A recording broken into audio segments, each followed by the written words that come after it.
We live anyway. Just with the camera off. I have it. Okay. Fading perspective. Here live on Bro Baby Live. When Joe Rose's back in the mix. Oh yeah, my fault. I had to fix my fucking I was trying to plug up my charger and shit. Like I gotta set my shit up right. I'm gonna need one. Yeah, that's Fading what I'm saying. I'm here perspective. trying to Well, we like live I'm here here on Bro trying to make Baby. space. Make space for the camera. Nah, just trying to set it up because trying to get comfortable. You know what I'm saying? Because even though I'm in my living room and shit, I want everybody ain't gotta be. Yeah. No, that's for Yeah. English to look. This couch is all like this chair. Like English, not even that. I like to make shit neat, but I just like shit be like it be in the background looking awkward. Like if somebody doing something behind you in the camera, you don't want like your girl walking past naked and everybody see. Nobody want to see that. You know what I'm saying? Yo, but shit like that be happening. You'd be surprised. Like niggas is still new to this shit in a way. Like we ain't set up right. But when we get right, it's gonna be different. You know what I'm saying? Yeah. What's good though? Chilling. Watching. Yeah, I see the Phoenix up by 1. It's 12-11. Well, was Milwaukee just went up. Giannis not playing though, so this game is going to be kind of trash probably. I think He hurt his knee the other night. He's it's like we take for granted because of the load management thing. It overshadows the fact that someone like Giannis plays all the time, right? Even remember the championship, he hyperextended his knee. They said if it happened again, he would have been out. So he played even with a hyperextended knee. So him being hurt, like LeBron doesn't get hurt. These guys, Julius Randle, Russell Westbrook, how fast did he come back from tearing his knee up? And look at Derrick Rose. It took him some time to get back. You got to understand, it depends on the injury. Everybody's recovery time is different, but at the same time, load management should be for a select few. I'm not saying I agree with load management, but back in the days when we were younger and watching basketball, the players didn't have that pull. Right. You know what I'm saying? Everybody wasn't Michael Jordan. If Michael Jordan missed the game, Nike was giving him a big check still. Mm-hmm. Even though Michael Jordan played, but you remember, Michael Jordan was lucky too. Michael Jordan broke his foot, his second year in the league, his first year in the league, and he never got hurt again.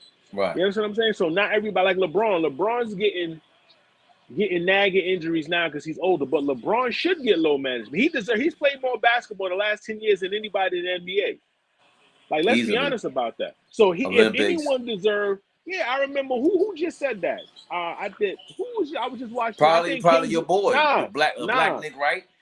Nah, I'm the Black Nick Wright, not Nick Wright. It was KG and Paul Pierce. KG said, "Yo, there's only one motherfucker in the league that deserves load management, and that's Braun." He said everybody else got to play.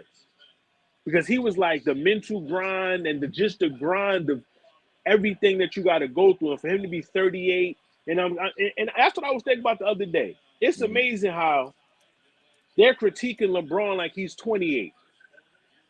Like, he's 38 years old, averaging 30, but it shouldn't be his fault that the Lakers are not with it in the playoffs. That's Anthony Davis' fault. LeBron should get a pass. Why would you think a 38-year-old is going to do that? Just the fact that he's still a top 10 player, that's amazing. But at the same time, he's still 38 with 20 years. He can't play. There's no way he can play the same defense or do any of the shit he could do 10 years ago. But the media or whatever expects him to. Because I be hearing these shows talking about, oh, this would be a stain on his resume if he don't make the. Shut the fuck up.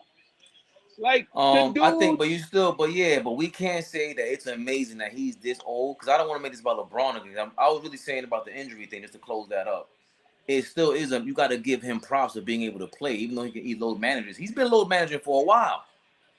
This ain't new for him. He's been taking off on defense, bragging about that the last 8 seasons. So with Giannis, Russell Westbrook, Julius Randle, these are super athletes. Yeah, like Julius Randle don't miss a game. And they're also all younger than LeBron. These super athletes. I'm just saying, but even at the same age, Michael Jordan, Kobe missed games. Chris Paul missed Yes, games. everybody John missed Morant's games. injury prone. Steph Curry's injury prone. A lot, but Yeah, but I'm trying to give credit to Giannis. Injury prone and load Mm-hmm. management is two different things. Load management is, oh, I don't want to play back to backs. I'm talking about we're not talking about people that's hurt, because if you hurt, you can't suit. I'm not talking about that. I'm talking about someone that's not going to play a back to back. I'm talking about that type of stuff. Like low, it's the term. It's the term that gets people. When you hear load management, like it just sounds too technical. If But you and say, his yo, if you just say, yo, he's resting his knee compared to load management. You understand what I'm okay, saying? even Kevin Durant, I understand if he was going through a load Exactly. management He needs to process. get load man because he's coming back off injury. So they're gonna monitor his minutes. Absolutely. Well, I don't they expect. should always someone like him, you have to load manage him from the rip. He came back from tearing his Achilles and everything. They should have Yeah. been managing that from the jump. This is back-to-back seasons. He's going to be out in what, March and February. That's Exactly. tough to come back from. So I And then understand him. and that's why I respect Kawhi when he was doing what he was doing, as far as, if I don't think I'm 100%, if y'all want to talk about whatever, I want to make sure I'm 100%. And he doing the same thing. You gotta, now the players can do that.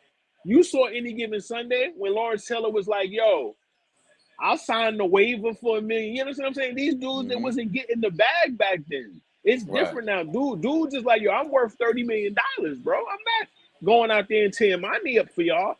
You know what I'm saying? Yeah. That's the level that we at. But the tide's going to turn probably when the new collective bargaining agreement come up.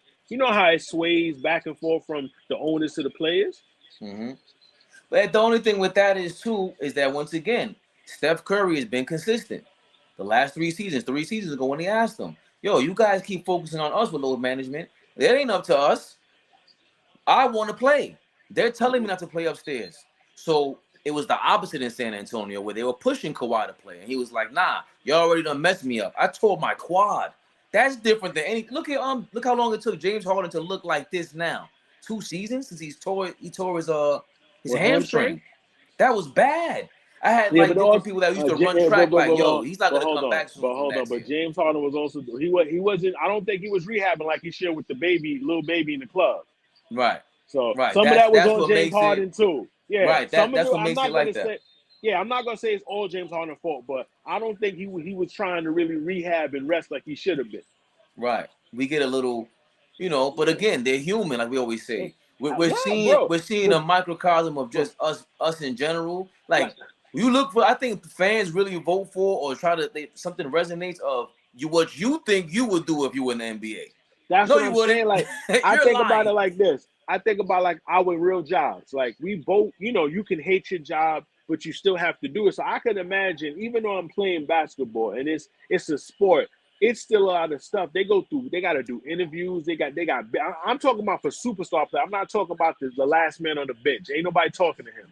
I'm talking about the superstar, especially if you're a superstar player with a lot of pressure on you. If you're a franchise player, Mm-hmm. everybody go through different, just like with rappers. Like, I was thinking, like, there's different categories for rappers.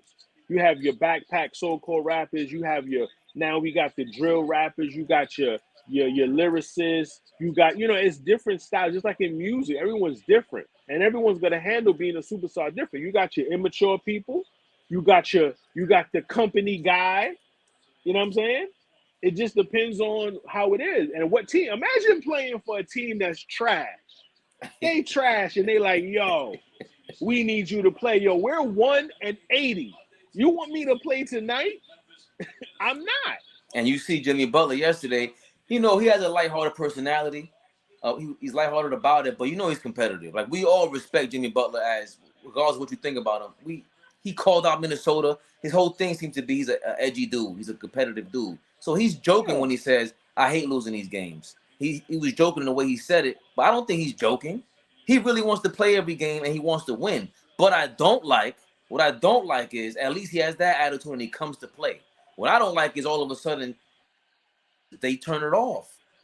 Again, giving props to the Giannis and the LeBrons of the world, where they do still come to play and show up. Certain moments maybe they do get turned off, but Jimmy Butler, man, I don't think he should go to another team. First of all, Jimmy Butler's not he's a star. He's not a superstar. That's the problem. He thinks he's a superstar because you got Heineken commercials. You're a star. Yeah, you're not a superstar, G. No one's signing you to take them to the promised land. Like you're a solid. Like he said, no, he's a great. I fuck with Jimmy Butler, but you got to understand he thinks he's a superstar. You're not a super. You're a star. Yes, you're recognizable, but you are not a superstar, Jimmy. You're a star, and it's gonna start looking. How many jerseys he's got? He got.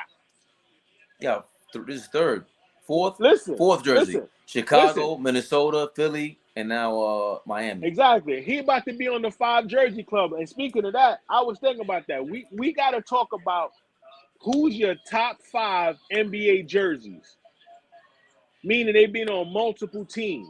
If you got over 5 jerseys, you're qualifying. And Jimmy Buckets is 1 jersey away from qualifying. So I'm going to give you my top 5 in no particular order. We got coming in Jimmy, a.k.a. Jim Jackson, with the freshest line in the league. I think he played for like 12 teams, over 5. I got my man Jamal Crawford, a.k.a. J Crossover. He gets you 50 off the bench. He's got over 5 jerseys. I got the great Shaquille O'Neal. I would have never thought Shaq. Shaq would have 5 jerseys, dog. Crazy. Coming in, and the rookie on this list, Jay Crowder, has been on like 8 teams in the league. And the Grandmaster coming in, Matt, I thought I would make Kobe Flinch Barnes. He's played on teams. I think he played on Philly twice. He played on Sacramento twice. Golden State twice. The Clippers twice. He got the triple entendre of NBA jerseys. Your man, Bron. Bron really got 3. It's really 4. He's been on Cleveland twice. Yeah, okay. He's trying to end his way there. He thinks he's trying to duck these bullets. I got one for you. I hope Carmelo on your list. Denver, New York. Got one, coach. Whoa, hold on. Melo's up there. Denver, New York, Oklahoma, Houston, the Rockets, and the Lakers. Got him. And then if we can, yeah, that's your man. What's your top 5? That's how can I get Clarence Weatherspoon, Tyrone Hill. Yeah, Tyrone. No, but Tyrone Hill's, but he's top 5 ugly all time. Tyrone, yo, I see why Charles Oakley slapped him. He was that dude was ugly, bro. Now it's still more people out here with jerseys because your man Chris Paul should be on your list too. Chris Peasy's up there. OKC, Clippers, Houston. He went back to OKC though. Phoenix, the New Orleans. No, OKC and New Orleans the same thing, no? No, it's not. I'm thinking he was drafted. Remember, he was drafted by the Pelicans. Then he went to the Clippers. Then he went to the Rockets. Then he went to OKC. Now he's on the Sun. He got 5 on it, bro. 5. Your man Chris Paul. Yeah. Kevin Durant is on his 4th.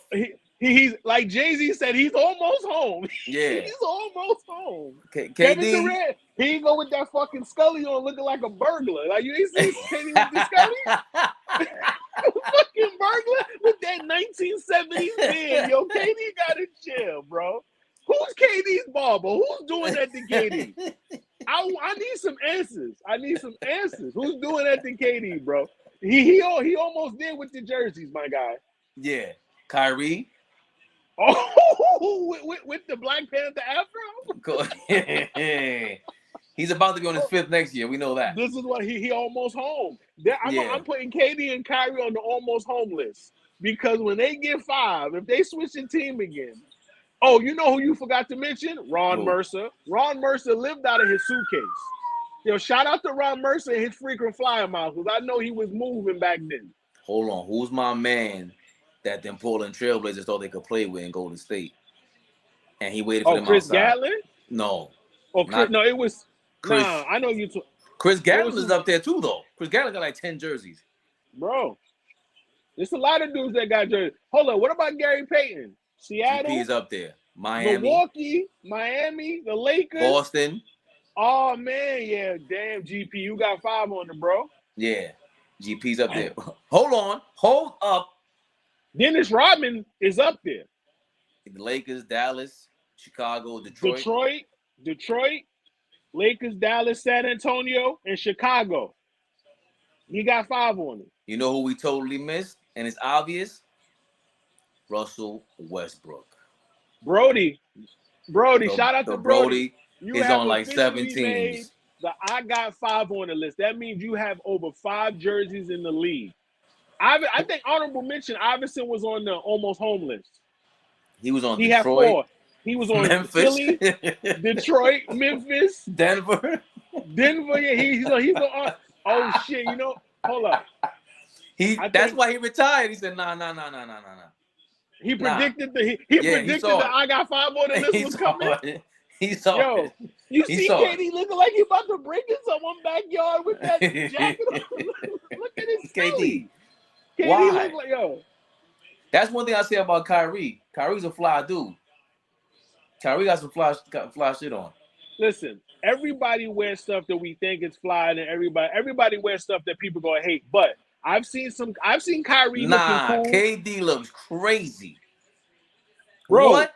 He looks like he's on a construction site. Just I told you he looks like he's about to rob somebody with that 1970s lineup. What's up with his beard? How you got a nappy beard and a nappy head? Like you can't even hide it. Like you know what I mean? If anybody should be allowed to wear a helmet in the league is KD. KD needs to hide that. He needs to have a helmet on when he playing ball because this is not right. KD looks 55 years old. He looks crazy. He looks crazy. KD, I love KD, but bro, you look 50, bro. Yeah, we gotta chill out, KD.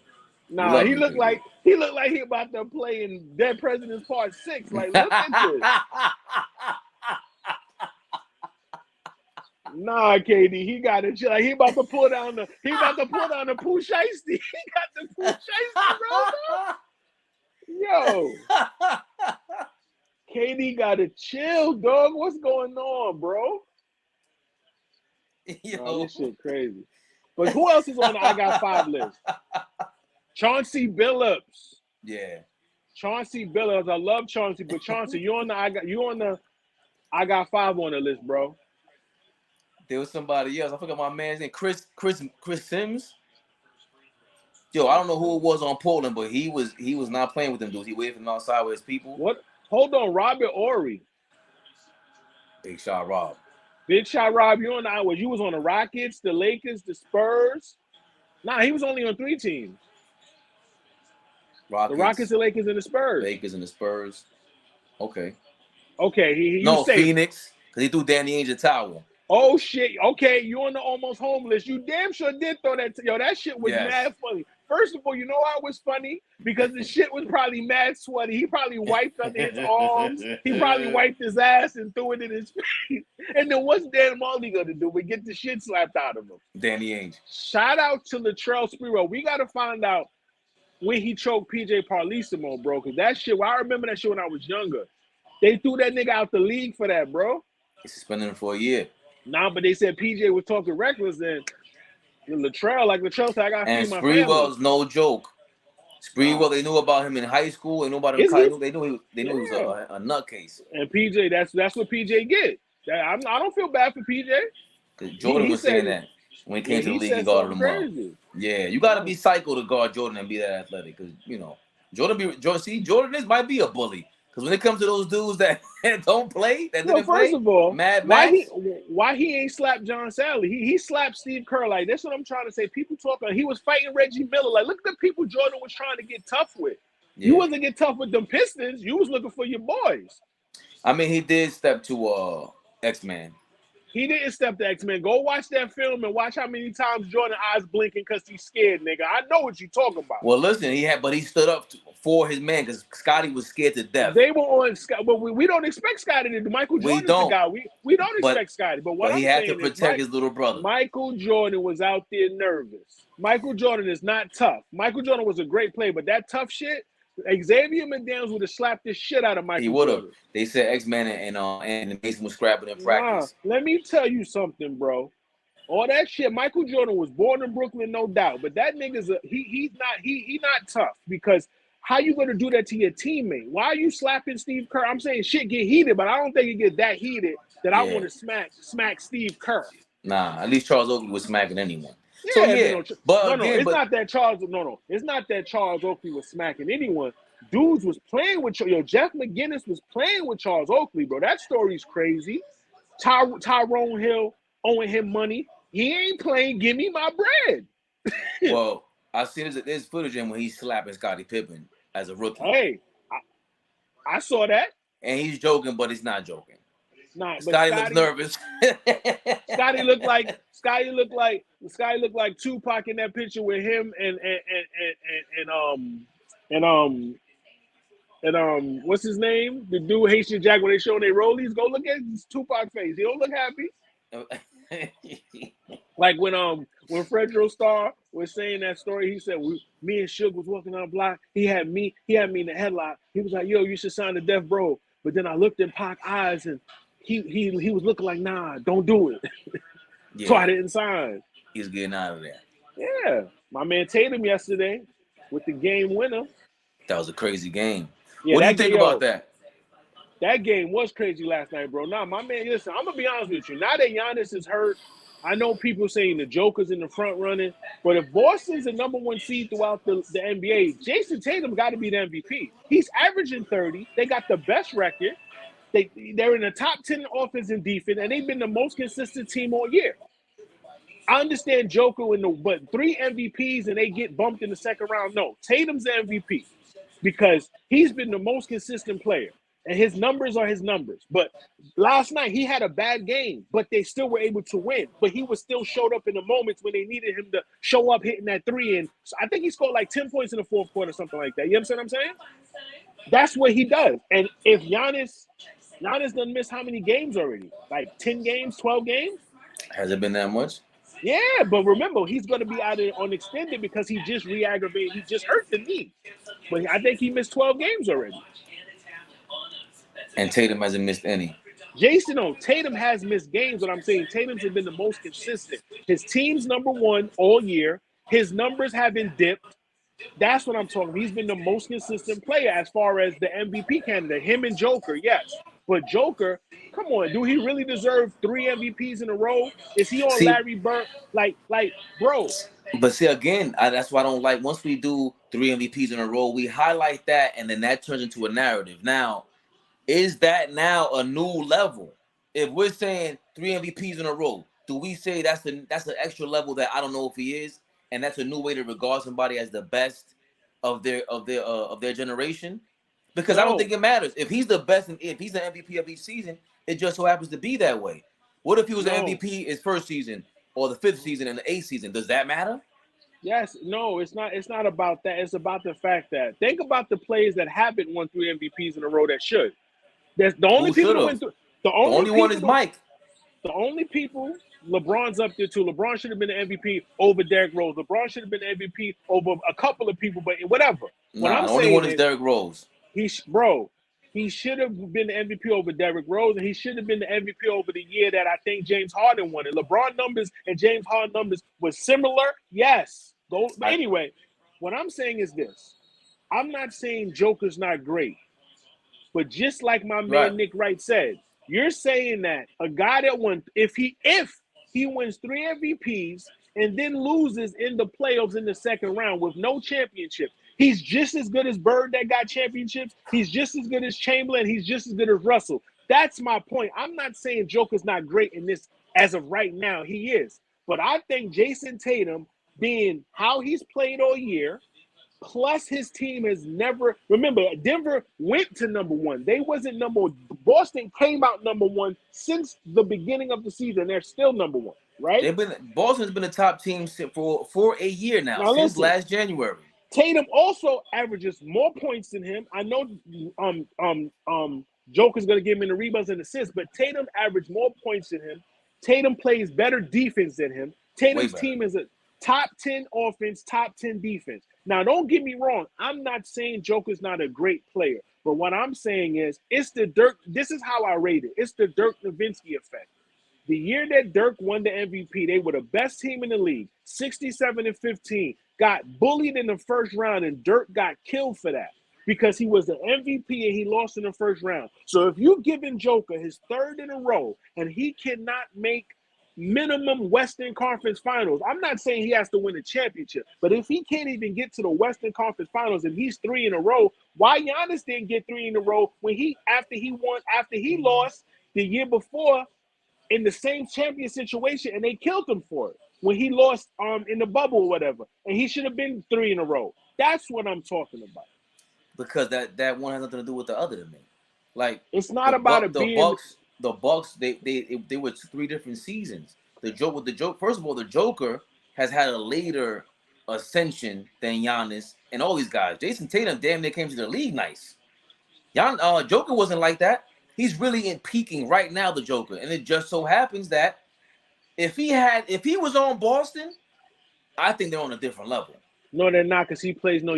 Be on that team, you have to be athletic. He's fucking slow, and he plays no defense. He can't be on that. He can't. See, even look at the Joker, and then you look at Brook Lopez. Brook Lopez is taller than the Joker, but he's more athletic, so he fit running with Milwaukee. The reason why the Joker has the ball in his hand so much, because he's fucking slow. He can't be out.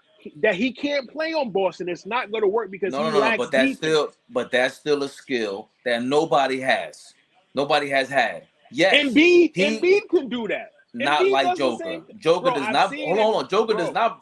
Embiid does not bring the ball up, set the offense, and create all the passes on offense. I've seen him do it. Yes, but again, I've seen Tim Duncan do it. If you go back and watch Tim Duncan highlight, right, but Shaq Joker used to do it here and there, not all the time, not as far as setting the offense. I'm talking about bringing the ball up. Exactly. I've seen bigs do He's the first point center ever, just like Magic is the first, and not even because Marcus Johnson is considered that.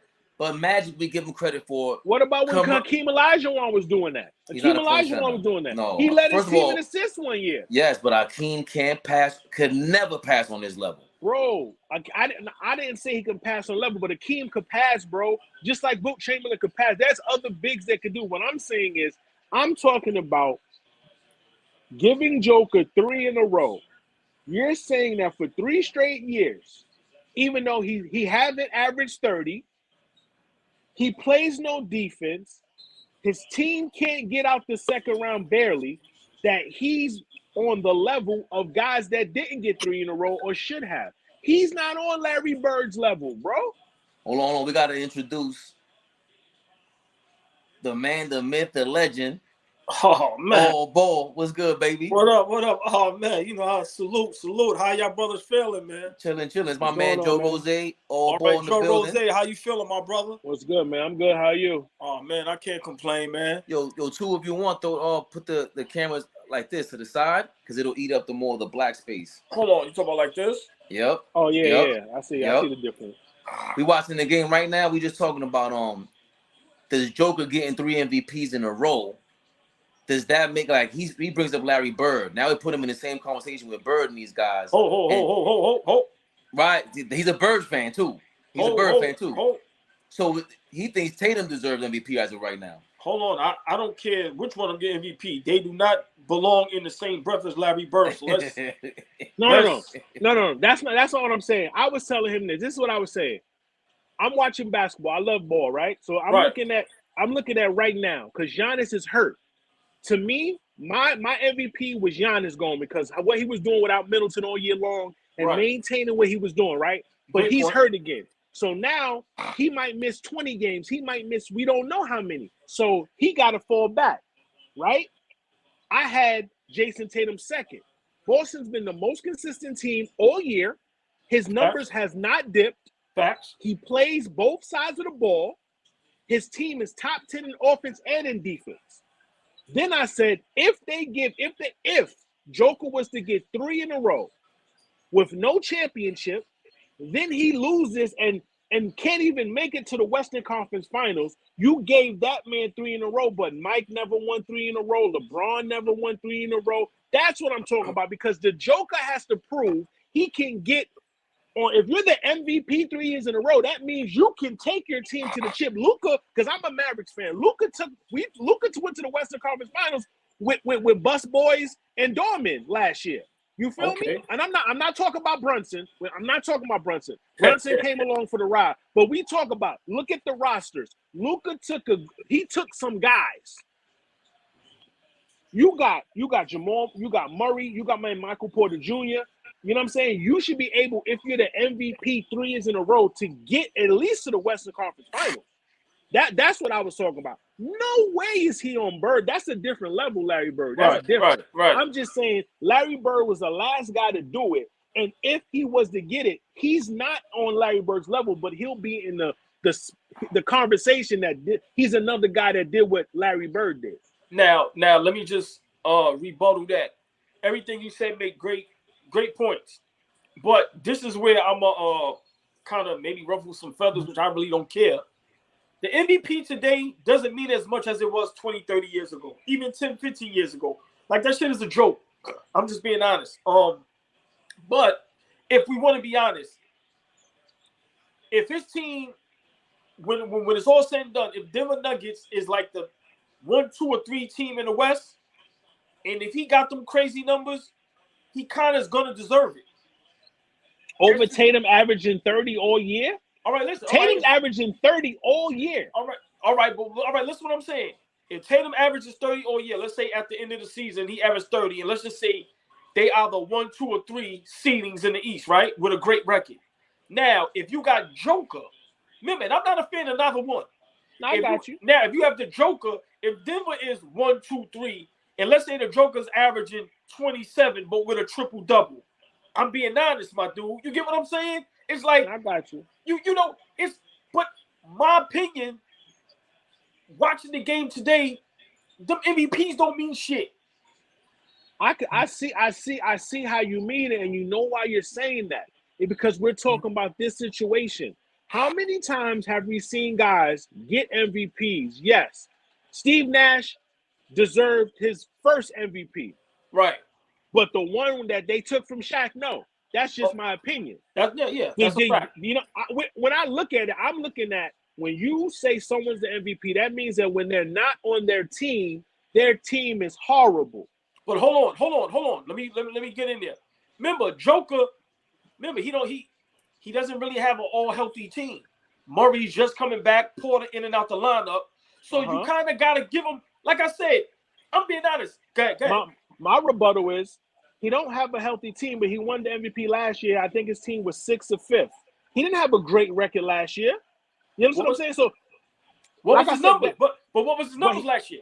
Okay, but remember, you gave it to him the year before, right? You're giving it to this man the year before, and he loses it. He loses.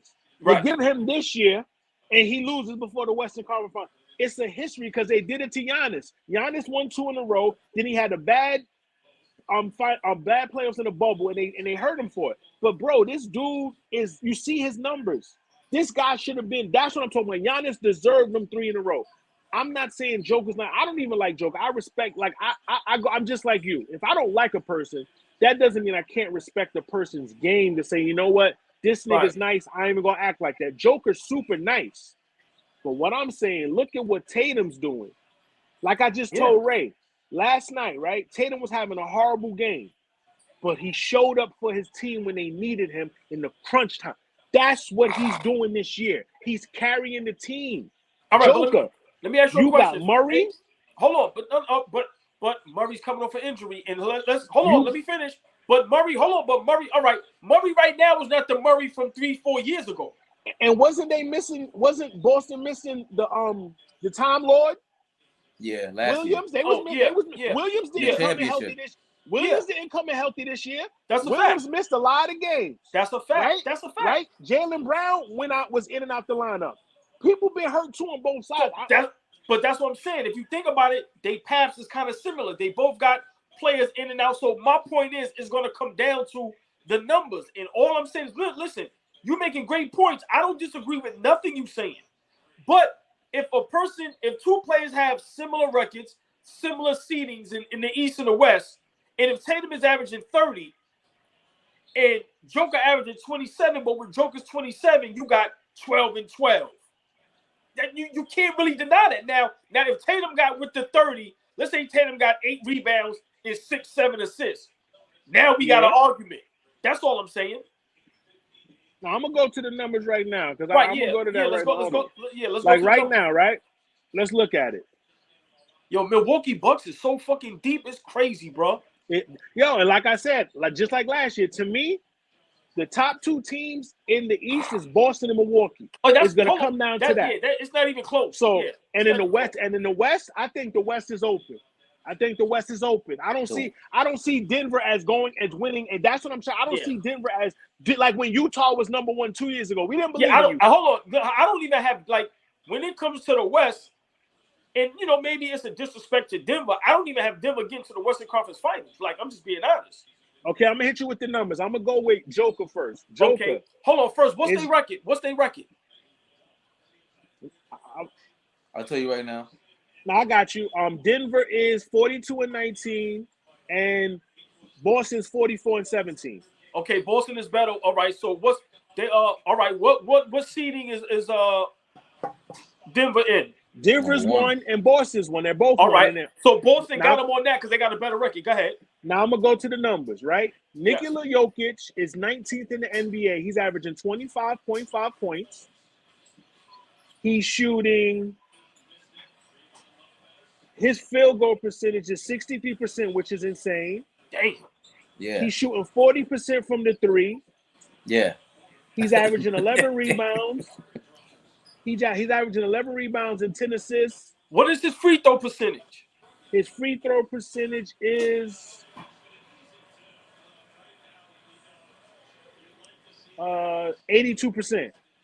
God damn. He's a different level. Now I'm gonna go to Jason Tatum. Jason Tatum is six in the NBA in scoring. He's averaging 30.4 points. Okay. He's shooting 46% from the field. He's shooting 35% from three. He shoots 86% from the free throw line. He's averaging 8.7 rebounds. He's averaging 5 assists. He's averaging 1 steal. And and 1 steal. Now that's basically 9 rebounds. So he's averaging 30, 9, and 5, which is great. I'm gonna tell you what's hurt. Now I'm gonna tell you what's gonna hurt him. He got to get that better. Field goal percentage. Yes, right. I totally agree. Because 63% is insane. Now let me say this. Now let me say this. 63% But hold on. But Joker is the center, so he should be closer to the basket. But hold on. This is where I'm gonna side with you at. Now, this is why I love guys like you, because I'm a guy, I don't care about breaking nothing down. So guys like you, what you just did is spectacular. You breaking that down now changes my whole perspective. Tatum should be MVP. Now, if Joker, that 25 is not enough. I don't care about the triple-double. He got to get that to 27, 28. Now, if Joker was averaging 30 and doing that other stuff, I can't argue that. Right. Because hold on, listen to Giannis numbers though, and this was insane. And this is why I was saying Giannis was MVP. Listen to what Giannis is doing. Giannis is averaging 31.3. His field goal percentage is 53.8. He's averaging 12 rebounds. He's averaging 6 assists, 1.6 steals, and 1.1 blocks per game. What? All right. That's why I said he was the MVP first for me, because that numbers he giving you 12 rebounds, damn near 32 points, and he's playing defense, and he's always reliable. Yeah, but so this is what's going to knock Giannis off, because missing the games. No. Because that happens. But no, I wasn't going to even say that. Boston probably have the number. Boston has the number 1 seed. Remember, Giannis. But Milwaukee's the 2nd seed, though. Right. I know. But if Boston, but that's what I'm saying. If Boston got the number 1 seed and Milwaukee got the number 2 seed, remember, Giannis and Tatum, they points can't switch each other out. They both averaging 30. Now, Giannis averaged more rebounds, but he's only averaging 3 more. Tatum averaged about 3 more assists, and he got better. You understand what I'm saying? And Giannis shoots 63% from the free throw line. Yeah, this MVP, this shit is tricky, but Joker shouldn't be the front runner. He shouldn't be the front runner. Yeah, I don't think there is a front runner, but I don't have Tatum. No, he's front runner with the betting odds. On betting odds, Joker is the front runner. Right. Because that means most of the people feel that way. And people, you know what I'm saying? But I think there's nobody in this era that plays like Joker on offense. And I can't say that about anybody else in the league. So that's a factor because, like you just said, he's missing all these teammates, bro. No, At the end of the day, Tatum has a No. consistent Wait. chain of Hold teammates on. since last year on Boston. They missed Time I'm Lord, not. yes, but Tatum and that team, this is a chain reaction they got going on. If one guy sits down, they got somebody to replace him. The kid Brogdon comes in to start for Smart if they have to. Okay. Joker don't have that. If Murray sits down, who's No. coming in for them? They just traded the kid to the Clippers But just hold now. on. But what I'm saying, you're the MVP though. You're the Okay. MVP. No one cares about your roster because you did this with the same roster, with the same people, whatever. So if you're the MVP, what I'm saying is for a man to get 3 in a row, you're telling me that this man is going to the at minimum.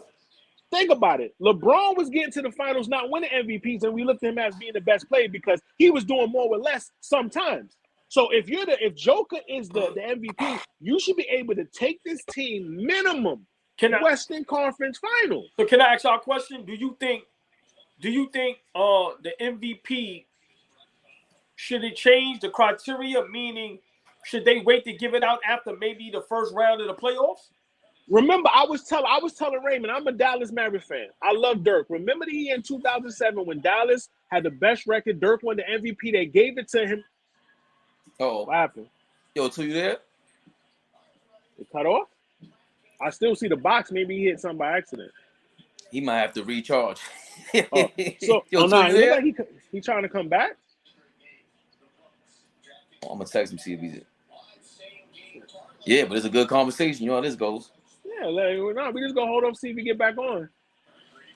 We have a technical, ladies and gentlemen. We don't have enough money to put up the technical difficulty. Then that's what we called on broke baby. We're trying to change that.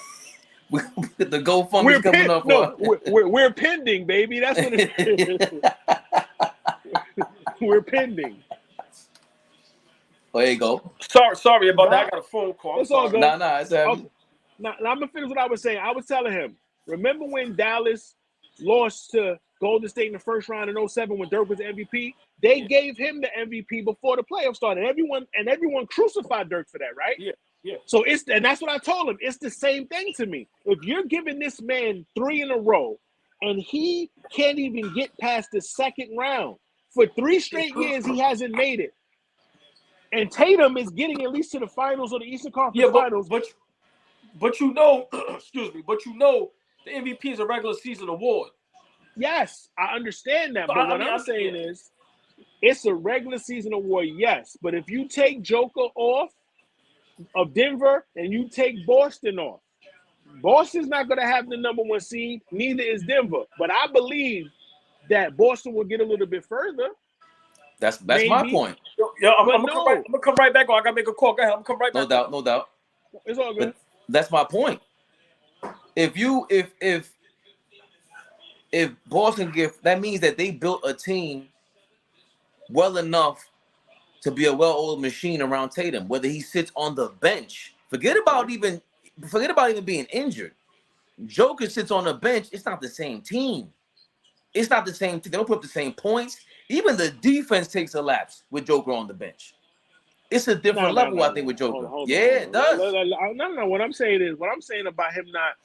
What I'm saying is you're the MVP last 2 years. If management not building around you, there's something wrong. How you not building around the MVP of your team?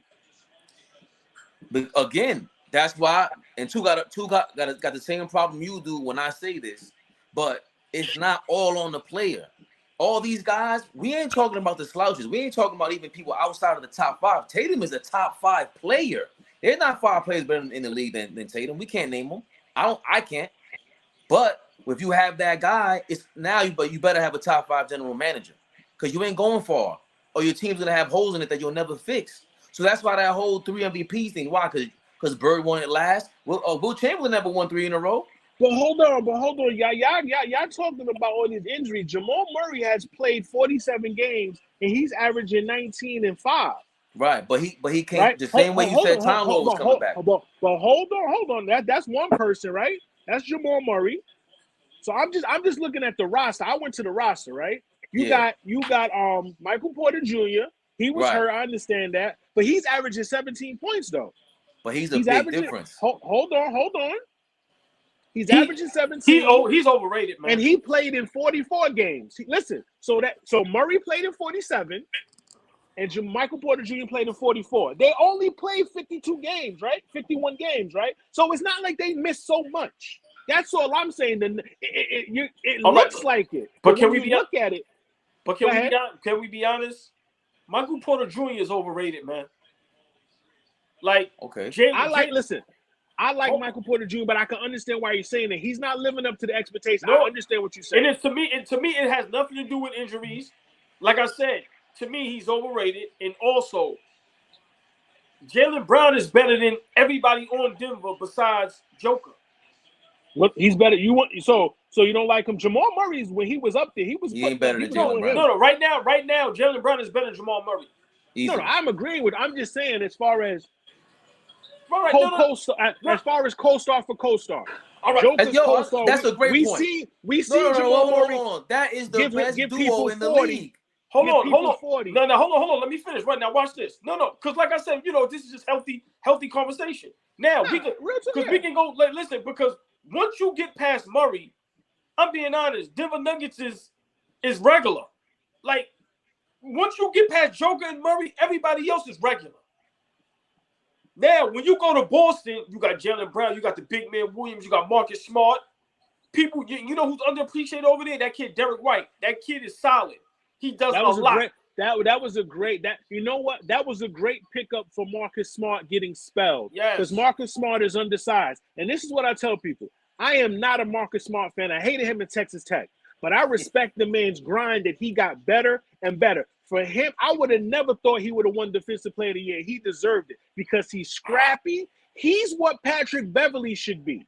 Patrick Beverley should be like Marcus Smart. Also, Marcus Smart, the defense, I knew one day he would win that. I'm going to tell you where he got me. He improved his offensive game. That three-point is wet. But but not even only the three-point. He actually puts the ball on the floor and creates his own shot. Yeah. So my point is, we can't. And then now you got Al Horford who can stretch the floor, who's very underrated as well. He's not 7 feet, but my point is, I don't want to make this like this, but Boston got a way better team than Denver. So for the Joker to have his team in the first, second, the third, fourth spot in the West, with how the West is. Hold on. You're saying how the West is, but the West is not what the West used to be. The West is wide open. There are no clear-cut teams. This is why I'm saying this. You're saying that the Joker got the team number one, but this is the Utah Jazz syndrome. When Utah was number one 2 years ago, 2.5, 3 years ago, you knew that they were not winning a championship. But I know Denver's not winning a championship because there's no clear-cut for it. KD just went to Phoenix. He's allegedly going to play Wednesday, but he's not going to come on the court and be 100% KD. No, but all right, West. All right. No. So what I'm saying is the East is the better conference right now. No, I'm not denying it's a better conference, but all right, let's say this. In the West, in the beginning, before the season started, you have Kawhi Paul George.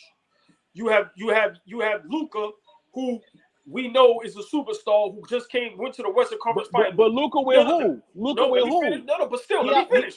He up there with the 5 heartbeats. Hold on. All right, but still, hold on. You have Kawhi Paul George. You have LeBron and AD. Mm-hmm. Everybody high on Ja Morant and the Memphis Grizzlies. If they say they not at the beginning of the season, they lying. Right? Mm-hmm. You have Sacramento Kings, who's super solid. Mm-hmm. You still had the Phoenix Suns, who were solid with Booker, Ayton, and Chris Paul in the beginning of the season. No. We could agree to disagree. You know why I can't agree with you on these things? Because we seen that the Suns were frauds last year when what Dallas did to them. It's not about hold on. It is about being frauds because they brought back the same roster. What I'm saying is the West has frauds. You can't trust Paul George and Kawhi Leonard because Paul George is Paul Fraud and Kawhi Leonard is always in an Adidas tracksuit because he's never healthy. You can't trust AD because AD's always healthy. You can't. It's not about trusting. It is about that because all the things that you're saying, and you know who they picked in the preseason. The preseason favorite, the Denver Nuggets, was up there. They had one of the top odds. People were picking Denver because of Joker, what he did last year. That's what I'm saying. So hold on. So if he's doing the same thing he did last year, and fast forward, he does win the MVP, and then they don't go to the Western Conference Finals. All this is what I'm talking about, because everything you just said, he came through all the teams that were better than him. He won the MVP, but then they lose. Let me ask you a question. Forget all the fraud stuff. If you're a basketball person, and when they put all these rosters in front of you, in the beginning of the season, forget who's fraud, forget who's hurt. Let's say healthy.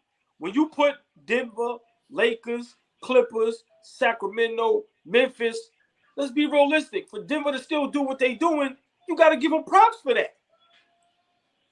You got to give them props. Hold on. And then I even forgot Phoenix. Bro, you got to listen. We can say what we want. I'm just saying, when you look in the beginning of the season before the game start, every season is a new season. So whatever you did last year, to be honest, it don't matter. I don't care if you was a fraud last year. Phoenix on paper still is a solid basketball team. And they are not that much worse or better than Denver. Denver does not have a great roster. They don't. Nah, they don't. That shit is all Joker, literally. And at the beginning of the season, when they had Tatum in the conversation, I didn't mind Luka above Tatum. Because I thought Luka, I'm saying me, I think Luka on offense is special. Yeah, that's first carrying the team game in, game out. Listen to me. I'm a Mavericks fan. Luka's my guy. Luka's not the MVP because Luka, right now, Dallas is a 6 seed. In order for Luka to be the MVP, he has to get them up to at least the 3rd or the 4th spot. Yeah. If Luka can, and I said this is what I said. Remember, Raymond, I said this. I said, I don't have Luka now, but at the end of the season, if I see that he pulled Dallas from 6, they've been 6-5 flip-flopping all year. If Luka can get to a 3rd seed while he's averaging 33, then he's the MVP. But that's why I had Giannis, Tatum, Luka, Joker, and Embiid as my top 5. Well, I meant it like in the first 2-3 months. I think they were the 4th seed. But what I'm saying is that we're not talking about the end of the season. This is a power ranking. It's gonna change. Just because you had whoever 2 months ago, they're not gonna be it now. I'm talking about as of right now. To say the team is one thing with Joker. The other thing is I don't see anybody doing in the league what he's doing. All you trying to take credit away from him? Yo, Joe. Yo. Oh, yeah. All right, you back on? No, I was trying to charge. I don't know what the fuck happened. My fault. I'm sorry. Yeah, I think your mic is Go ahead, talk again. You can't hear me? Nice. It's like you hear that too? Yeah, it's real staticky. It sounds like it's static. Go ahead. Nah, now it's off. I can't even hear you.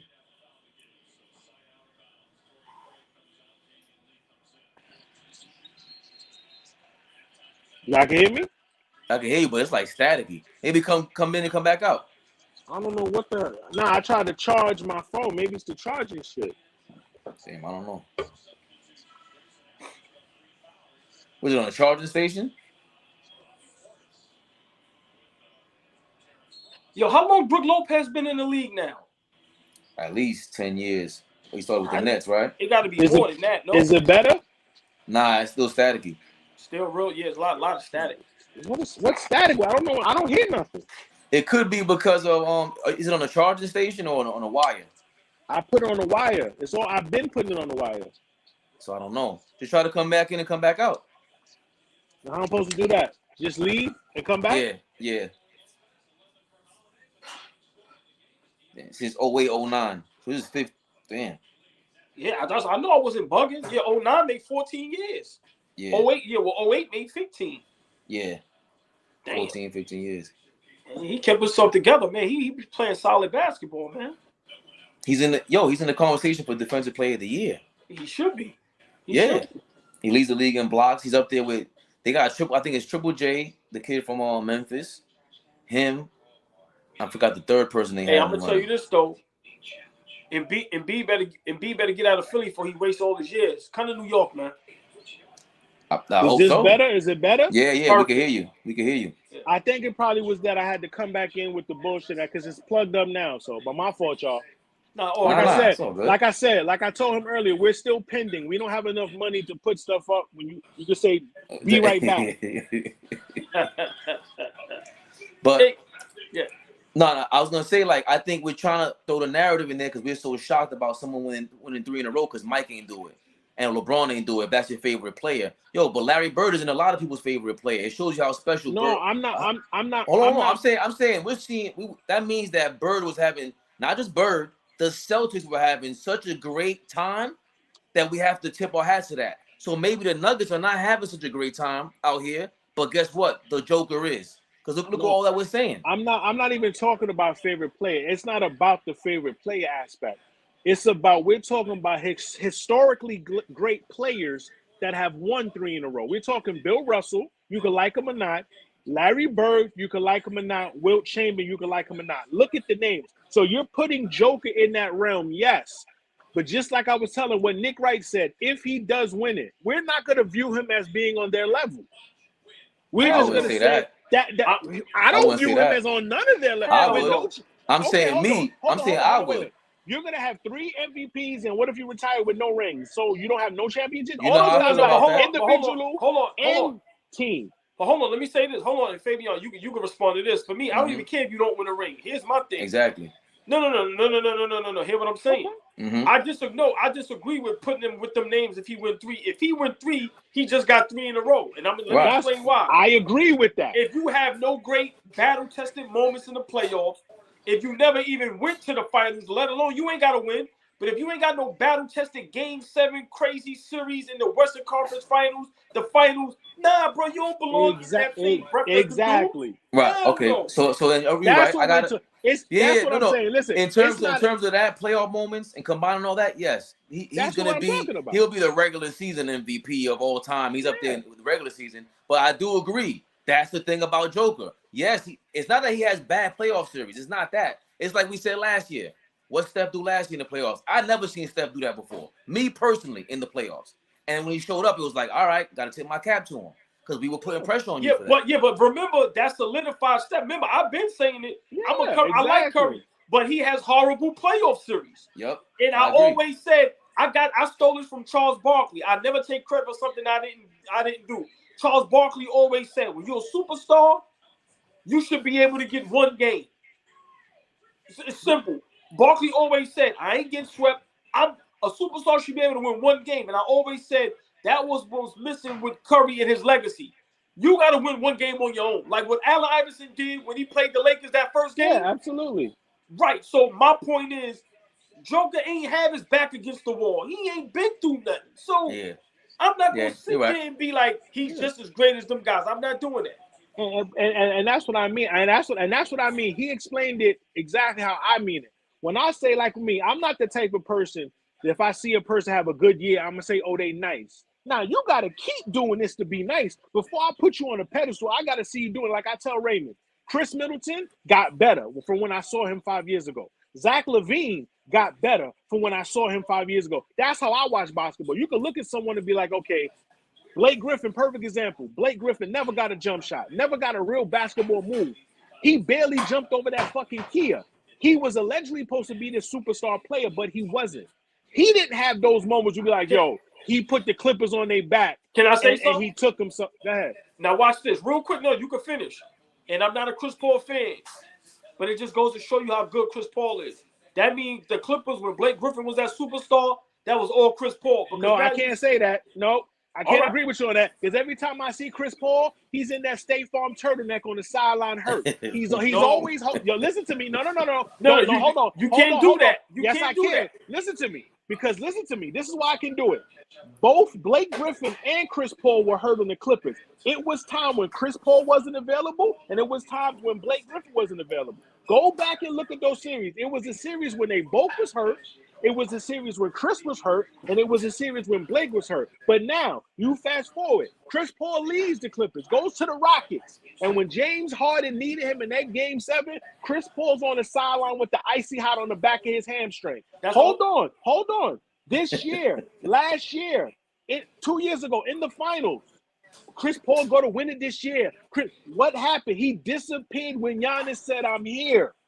Chris Paul career, you keep talking about rings or not, Chris Paul is going to go down as one of the most overrated players as far as what individual stats has he had, and he's on the I got 5 on the list. You know what the I got 5 on the list is? That means he has over 5 NBA jerseys, and that's not a good look. Now That is not a good look for a superstar player who has 5 jerseys and no championships. That's not a good look. But that's another conversation. Him being no, it's hurt. not. No, hold on. Because you brought up Chris Paul with the Blake. Look what I said. Hold on. Wait a minute. This is why I got to continue. You're saying this Chris Paul greatness. Why Chris Paul didn't develop Blake Griffin to say, "Yo, get a post move"? He's a point guard. Magic Johnson went to Kareem and said, "Yo, where you want the ball at?" That's not. Hold on. That's not Chris Paul's job to tell another player to develop. No. That's not what I said. Hold on. Because if that's the case, hold on. For you saying that, nah. For you saying that, that's a violation. No, it's not no violation. Look what he did for Ayton. Look what he did to OKC when he got. What is he doing for Ayton? Ayton is doing nothing. Ayton is not, bro. Hold on. Time out. No. We let you talk. No, we let you talk. Because I wasn't even finished. You said, I said, hold on. You said, I didn't say he had to develop. I said the chemistry with him and Blake Griffin. What was the chemistry? I said when Magic went to Kareem, he said, no, don't do that. You said, you said, why didn't he tell Blake to develop a post move? I didn't say that. I said, why didn't they develop when you have a point guard? Yo, Fabian, what? He's crazy. I'm not crazy because I know what I said. I didn't say Chris Paul should have told him to develop. I said they need to develop. Hold up, we got Don Dropper in the building. Hold on. As a point guard, you give the person the ball in the post, right? Right. When they played together, they were known as Lob City. So if Blake Griffin didn't develop, that's his problem. But as the point guard in practice, y'all supposed to come up with plays. That's why I said Blake Griffin didn't have a move. But based off of that, they both were injury prone. I'm saying that's why, for the most part, that Clippers situation didn't work because both players were injured. Not even the development of skill. It's the injury aspect.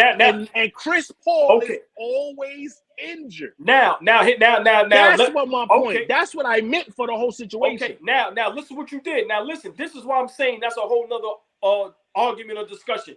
Let me just real quick before I get this. Clippers underachieved.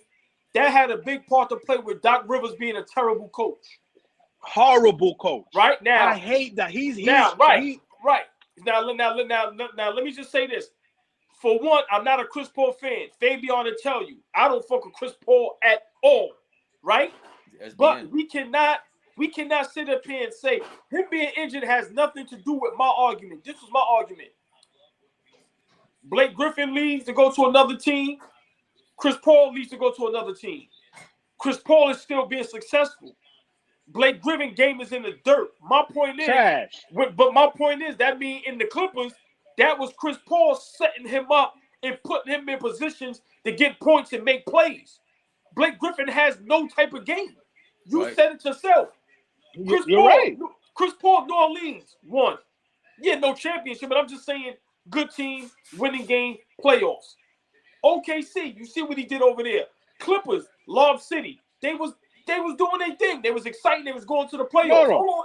Chris Paul, no. You're right. Chris Paul is a winner. I'm not taking nothing away from that aspect. I'm saying when Chris Paul comes to your team, you know you're getting a winner. You know you're getting all that. But when like I said, when James Harden needed him in that game 7 against Golden State, hold on.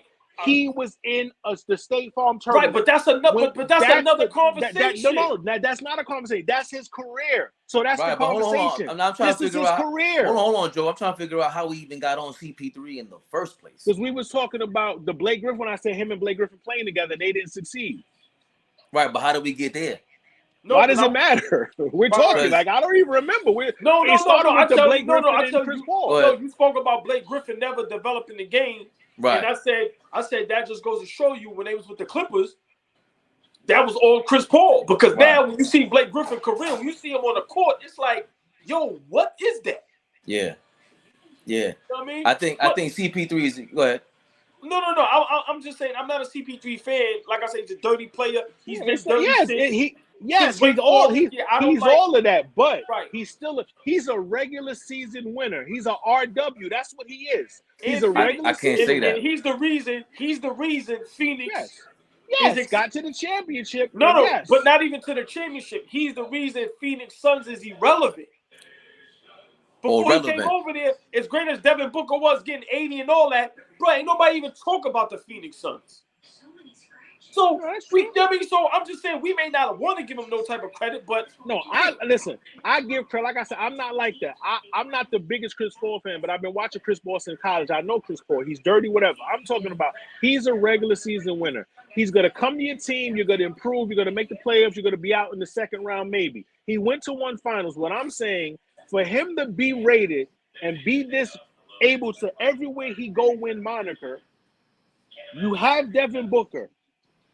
You have DeAndre Ayton. You have Monty Williams. And y'all didn't get it done because Chris Paul looked bad in those game 3 through 6. Chris Paul disappeared. Yeah. Right? I agree. He disappeared. Now, you're not even the best player. You're the leader of the team. But Devin Booker was still getting his buckets, but Chris Paul disappeared. Now, you got KD. Y'all got KD, and I don't expect them to gel that fast. What I'm saying, hold on, let me finish. I'm talking about regular season. I'm not talking about play. I'm talking about regular season. Regular season, they're gonna make the playoff. I'm not talking about that. I'm talking about in the playoffs. If y'all don't make it to minimum Western Conference Finals, do you blame KD? Do you blame Devin Booker? Hold on. You giving them slack. I'm not giving them slack. I'm saying for me, they gotta make the finals. They gotta make the finals. No. Phoenix does. Yes. Okay. I'm not gonna give them the finals because they're not really going to be playing together that long. I am. And I'm sorry. On any minute now, I'm on Chris Paul hamstring watch. I'm watching the hamstring because this is gonna go on like clockwork. I'm telling you. That's why I don't expect you got to give him a finals expectation. Yeah. Kevin Durant is not there to make the first round and the second round and they not made gel the in the regular season. KD. That's even more of a reason why they should be in the finals. If they don't make the finals, that's a massive disappointment. And the pressure for me needs to be put on KD. Because KD be getting these free rides. He's going on his fourth jersey. He's on the I'm already homeless. I don't think it's a free ride, though. I think he's been criticized the way we should be criticized. KD's been getting a free ride. Because that whole Brooklyn debacle was him, right? Okay. Now you're going. Hold on. Now you're going to Phoenix, and if let's just say they don't win or don't make it to the finals, we're gonna hear that over the summer, right? Then what's gonna happen next season? Do DeAndre Ayton don't even want to be there? They didn't even really want to keep him. That team is not right in the locker room. So how's that a free ride? He gets criticized everywhere he goes, and rightfully so. Get criticized. What criticism? First of all, when he joined Golden State, that was the worst level of criticism anybody ever gotten in NBA history. Because that was the weakest. Of course it was. Never. We were all Stephen A. Smith was on there every day. This is the weakest move ever. We all thought that. No, that was the weakest move. But he didn't get as much criticism as LeBron got for the decision. No one has ever got that. Niggas was throwing batteries at LeBron. Niggas was throwing batteries at LeBron, bro. Like KD got vitriol, yes, but not like what LeBron went through. Okay, so it's second to the decision if you want to say that. And hold on, it hasn't stopped. It hasn't stopped because he couldn't control his boy on the Nets. Now he's going to Phoenix, and what are we saying? It's 2 out of 3 people right now saying, bro, if you don't win, we got a problem with that, and we can't mention you with the greats like that. I'm talking about because of his play. KD, you have to show up no matter when you're a superstar. No matter what, we talking about, he had his foot on the line against Milwaukee. Yeah, that was 2 years ago. He had his foot on the line. But KD, you're the best player. And the pressure for me for KD is he has to win without Golden State. That's the only thing I care about. I don't care what people talk about because people going to talk about people regardless. But he has to win without Golden State because they won without him, just like Phoenix made it to the championship without KD. This is my thing. I agree with some of what you say, but then this is where I disagree at. I don't care what type of stack. This is what I am. You can stack a team all you want. I'm just saying win. All these dudes is going on stacked teams and not even winning. So I don't like right now. KD could join the Lakers with LeBron and AD. I ain't gonna even be mad. My thing is if you're gonna do, you gotta win. Right. That's my whole thing. So that's why I say when when a KD do what he do, when a Kyrie do what he do, when a LeBron do when these guys do what they do, the only credit I give LeBron, and I'm not he a LeBron wins. fan, right? When he goes somewhere, they're gonna win the fucking championship, or they're gonna at least get there a couple times. Yes. So and that's my separation from KD and LeBron. Right. I say LeBron is different. He started the whole super team, whatever. But at least within 2 years, you're gonna get a chip for your franchise. So that's my thing. That's why when you were saying what you were saying, I would say you giving them slack. Nah, forget that Western Conference, bruh.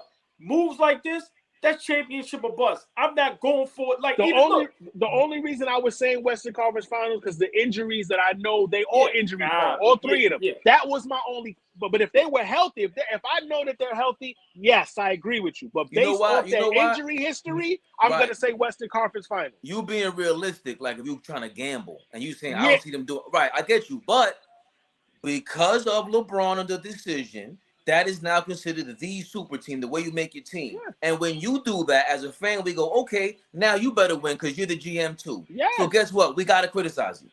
That's just bottom line. Well, yeah, he got to figure it out. Like I said, I still think the West is open. And just like I said, I think Boston, Milwaukee are the best teams. You could put Philly in there as that third team. Do I really believe in Cleveland? I think Cleveland makes the first round, makes the playoff, losing the second round. So I'll put Boston, Milwaukee, Philly, and in the West, I'll put Denver.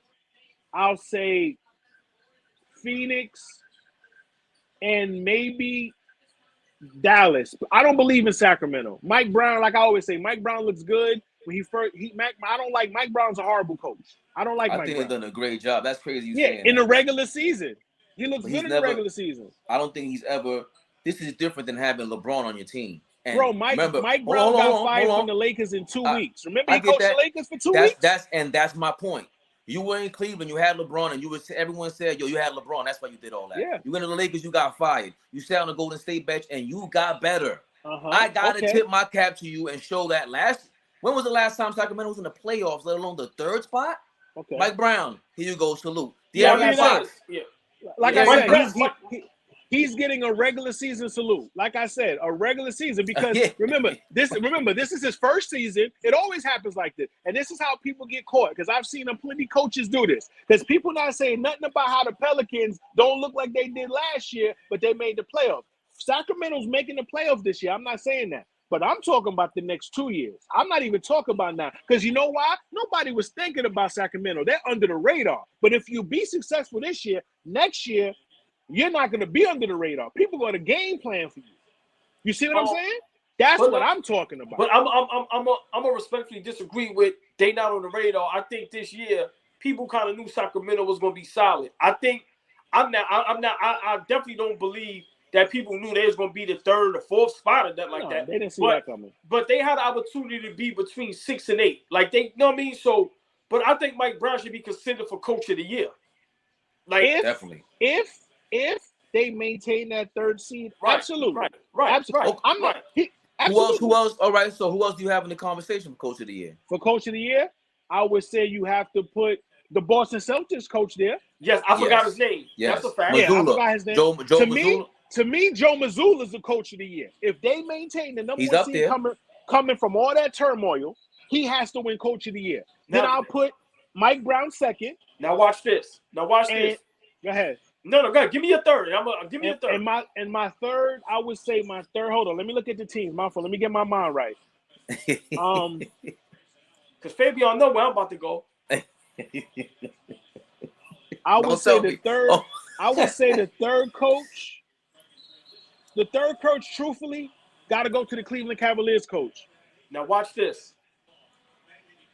A lot of things gotta go a little weird, but Tom Thibodeau. Let me just say this. Let me explain. And you know me, I'm a big Knicks fan, but I'm not a Tom Thibodeau fan. But let me do this. Miami keeps losing, right? If Miami continues to keep going down, right? Hold on. But before you start, you know Miami's already behind y'all. They're 7th and y'all 6th. Yeah, I know. No, listen, I know that. But listen, here where I'm going. I know that. Miami lost again yesterday. What I'm saying is, if Miami keep going downhill, hopefully Brooklyn Nets will keep going downhill. They had that record because they had Kyrie and KD, right? I'm agreeing with you. If the Knicks could continue to play at this high level, it maybe get that 4th spot. I'm not saying he should be, but he should be in consideration. You know how they may have like the 1, 2, 3 candidates? No, he's gonna get considered to do that. But I mean, I'm not a Knicks fan, but I'm realistic when I talk to Raymond because he's a big Knicks fan. Tom Thibodeau's a great defensive coach. The problem with Tom Thibodeau is he think it's 1995 still. That offense is horrible. That offense is horrible. Can we say something? Go ahead. Can we all give a shout out? All the black coaches that's being successful in the NBA today, Absolutely. and they under 40 or 50 years old. Yeah. Except Durant. Can we see the trend in some of you fucking owners, excuse my language, jump on board? Yeah, because it's like this. Tom Thibodeau won a championship being the Boston Celtics defensive coach when Doc Rivers was the head coach. So I'm not talking about the defensive side of the ball. Remember a few weeks ago, Ray, we was up here, we was talking about the Knicks, and I said, how come Homeboy don't get put in the game? He was in Tom Thibodeau's doghouse number 9, the dude they got from the Celtics. Fortier. Then I think Raymond, the next day he has 38 off the bench. Right. The reason you got Fourier was to stretch the court. If you got Julius Randle, who's capable of grabbing the rebound and initiating the offense, if he's coming down like a raging bull, that's when Fourier get in the corner. You got this dude on the bench, so who's your best 3-point shooter? RJ Barrett has no offensive moves. You've asked for him, Joe Rose. He's stiff. Oh, we got the Westbrook watcher in the house in the gray sweatshirt. We'll take the Westbrook watcher at this point. I can only be here for like 10 minutes though. You could keep Brody. You crazy. Dom, what up, Dom? Hey, I don't make the front office decisions, man. PGM is doing that. Listen, Paul Freud and them. There's a lot of frauds in the NBA if that's the case. Hey, listen. I'm gonna tell you why we can't like jump on Westbrook like that. Yeah, he had the 7 turnovers, but if they would have won that game, come on, bro. He had 17 and 14. He played great. He actually played really well, Westbrook. I'm not saying that. This is my case with Westbrook. I'm not saying Westbrook. I like Westbrook. I watched Westbrook at UCLA. I've been watching Westbrook his whole career. I love his heart. I love his motor. But what I'm going to say about Westbrook is this. He's not his basketball IQ sometimes. The guy will get to the hole and miss a layup and look at his hands. It's you. You're moving too fast. The turnovers. Sometimes he make passes that, bro, why did you do that? I'm talking about the moment. He has mental lapses here and there. But the only thing about him is sometimes he have him at the wrong point in the game. I like Westbrook. Let Dom get in because you know he's a Clippers advocate, Clippers reporter, and he got 10 minutes if he jump on. Yo, Toes, it's great to hop on too. We gotta get over in here. Dom, what do you feel about Westbrook and the Clippers right now? Well, I think that's the fear that all of us have. I mean, that's why I didn't want the move in the first place, because in the playoffs he may just do one stupid thing that costs us our whole season. But after watching that game, dude, we already had that issue with somebody on our team. Paul George, dude. Did you guys see the turnovers he had? He totally flipped the momentum of the game. He totally flipped the momentum of the game. But here's the thing, though. I mean, there's still a lot of people I think that you can say that about, that we have to hold their feet to the fire this playoffs. Chris Paul, James Harden, these other guys that also haven't won rings, that have been in the league for a minute. And, it's going to be a big postseason for a lot of them. But, yeah, I mean, dude, Russ, the only thing is I actually could see the vision last game, like how much better he made our offense. But I'm still nervous about him closing games, because also the ball finds non-shooters at the end of games too. That's another thing. And we need only one, because to me at this point, he's a mediocre defender at best. We need one mediocre defender in the lineup at the end of the game, because, bro, these teams target these guys. Norman Powell and Russ last game was a little tough, man. De'Aaron Fox was getting whatever he wanted. But I'm excited for today. We got Denver. And I love Westbrook, so it's fun to actually root for him now. But, yeah, I'm definitely concerned a little bit. But Paul George, there was a compilation somebody tweeted yesterday of, his careless turnovers. Oh, my God, y'all. It was like Shaq and the Fool material. All right, let me ask you a question, Dom, real quick. You say everybody's a little afraid of getting Westbrook over there. Y'all don't want him with the ball in his hands at the end of the game. If Tyronn Lue is so much of a great coach, why would he have the ball in Westbrook's hands at the end of the game anyway? Yeah, that's the thing. Everybody's saying at the end of the day, it comes down to Ty Lue. And Ty Lue had 2 great seasons for us, but he's having a terrible season right now. Terrence Mann was playing amazing basketball. We got Westbrook. He played 18 minutes last game, less than every other player. And he was playing amazing in the starting lineup. Our offense was like off the charts numbers.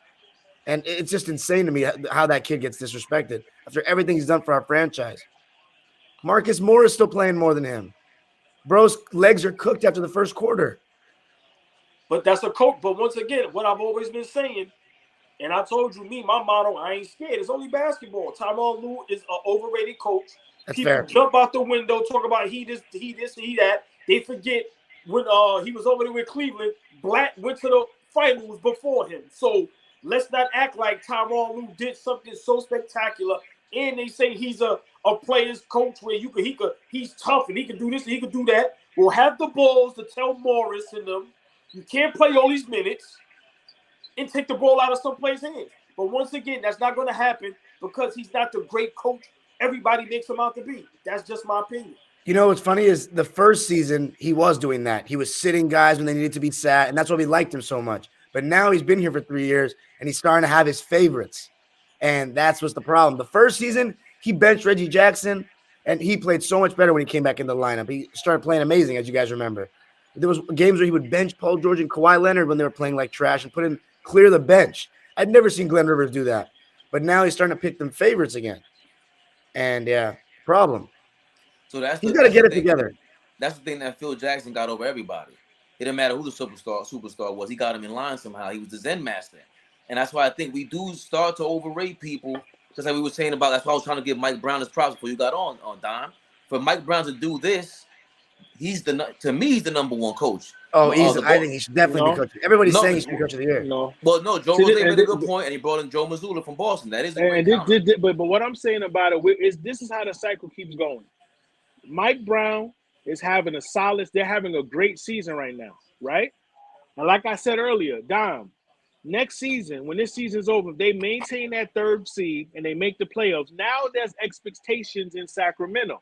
They had no expectations this year. That's what I'm talking about. Like with Ty Lue. When Ty Lue took over for Cleveland and LeBron and all that, the expectation was he has to continue to do this. Now we're in a downward, like with Doc Rivers. When Doc Rivers caught fire with the Celtics, he hasn't done it since. What I'm saying is before I can say Mike Brown is a coach, you got to have some turmoil.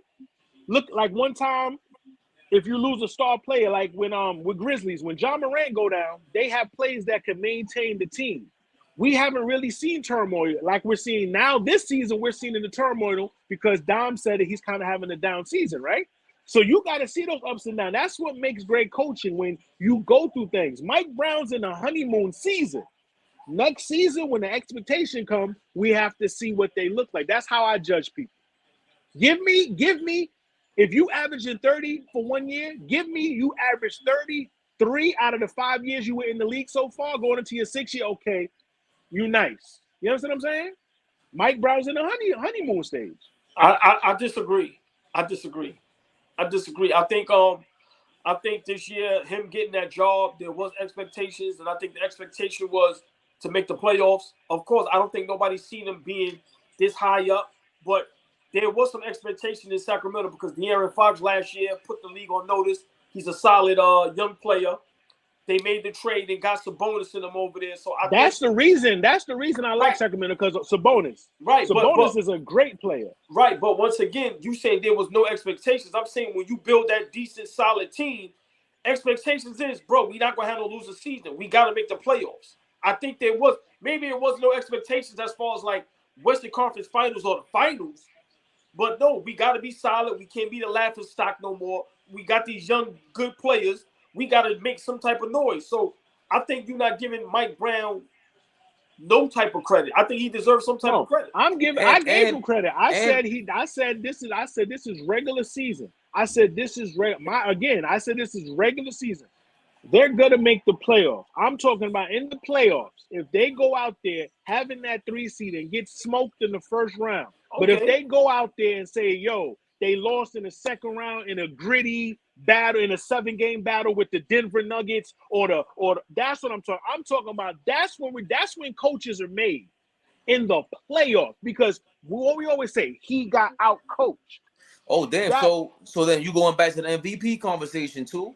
All ball, Dime. All ball made a good point. Should the MVP be voted for after the first round? Because the coach, maybe so. We need that first round to see, hey, was this regular season tried and true? Should all the awards be given after the first round?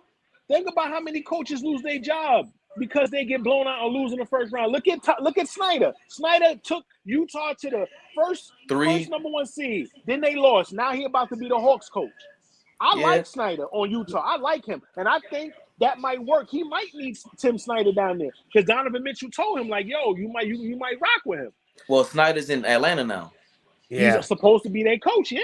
Yeah. I like Snyder. I always liked him. Just for me, to what solidifies it for Brown, he was always known as a defensive coach.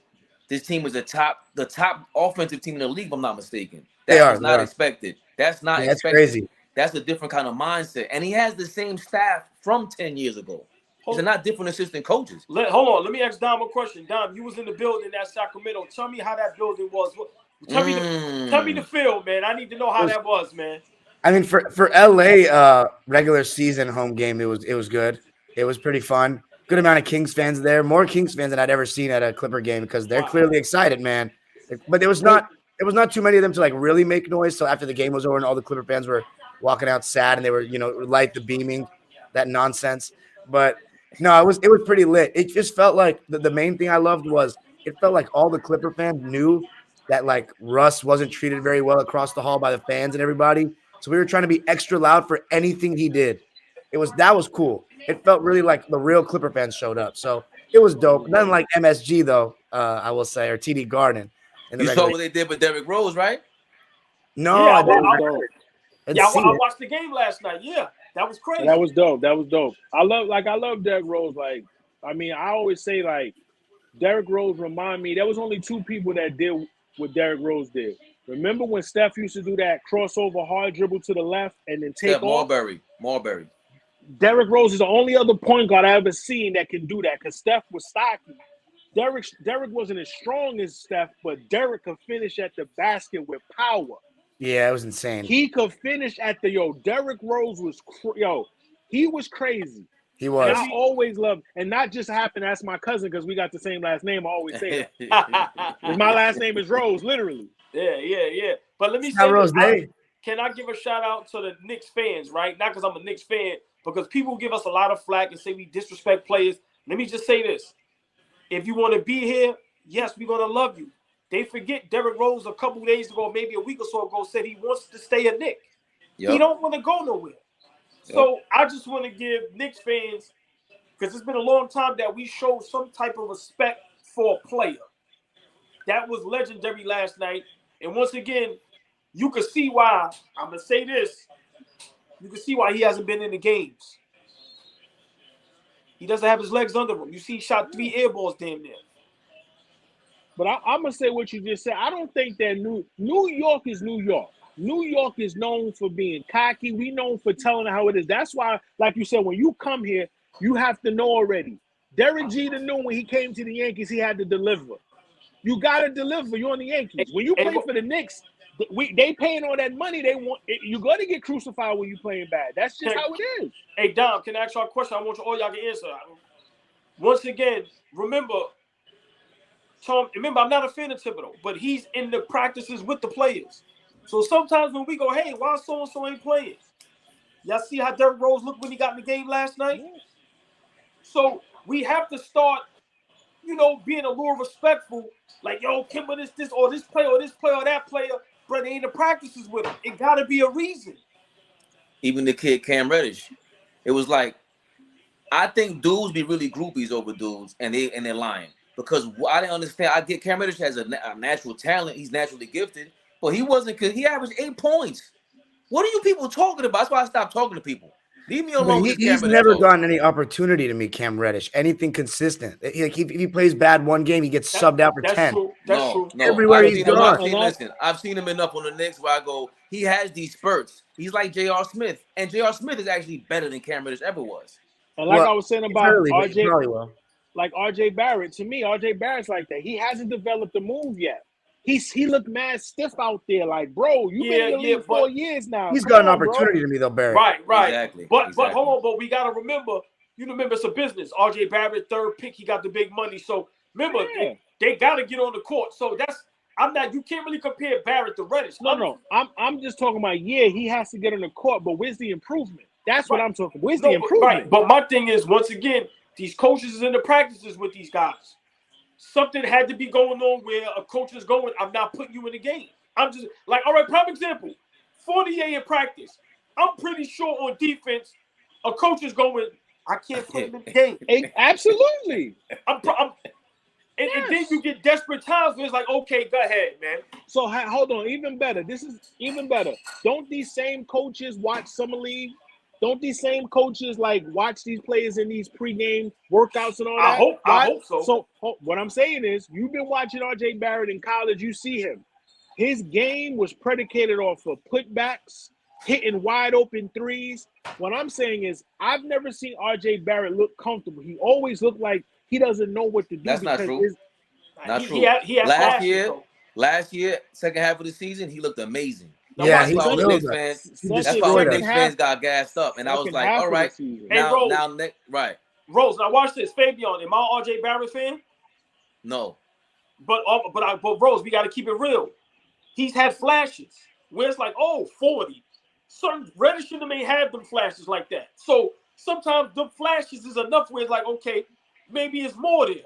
Okay, right. So the flashes. My man's averaging 18 points. He's averaging 5 rebounds and 2 assists. How tall is he? 6'9"? You can't give me 7-8 rebounds? Like okay, now watch this.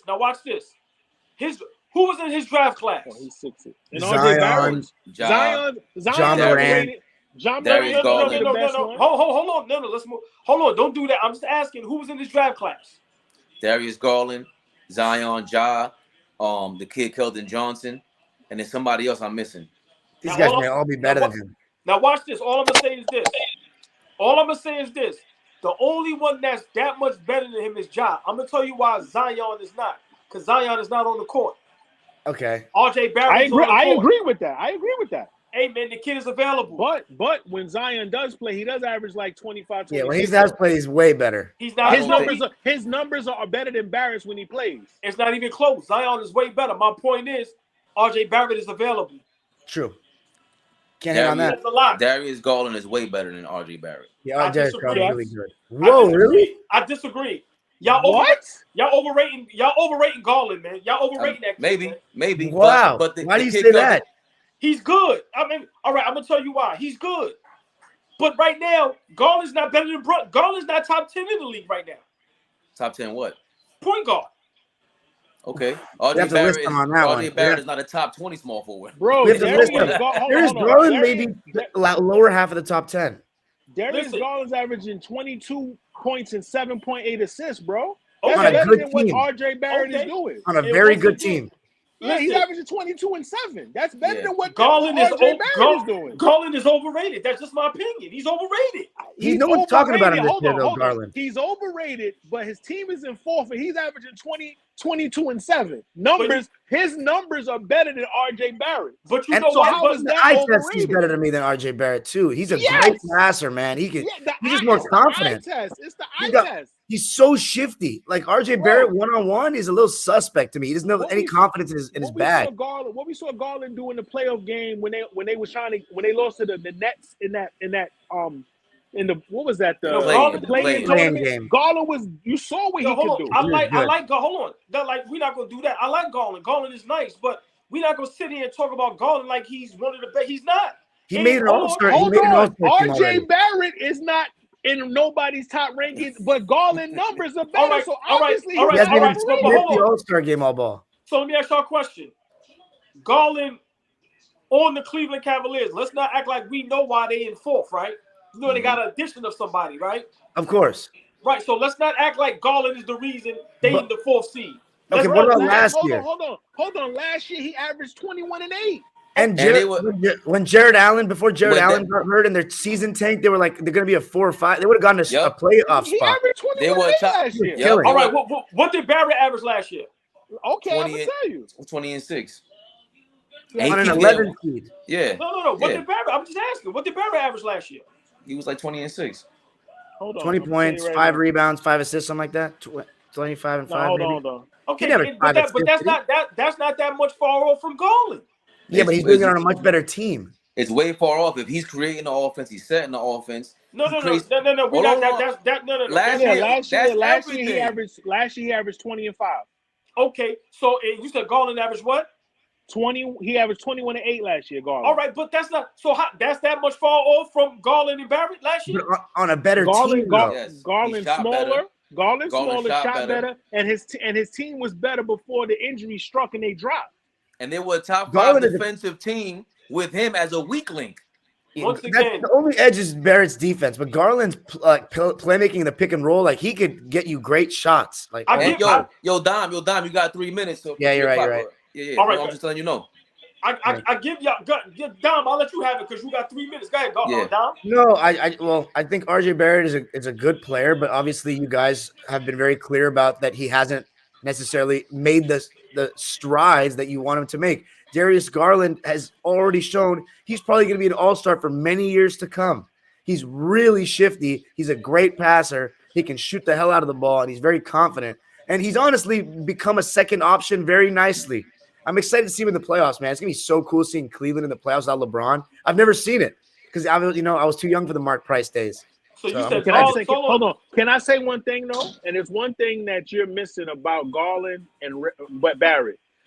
Garland can be a star.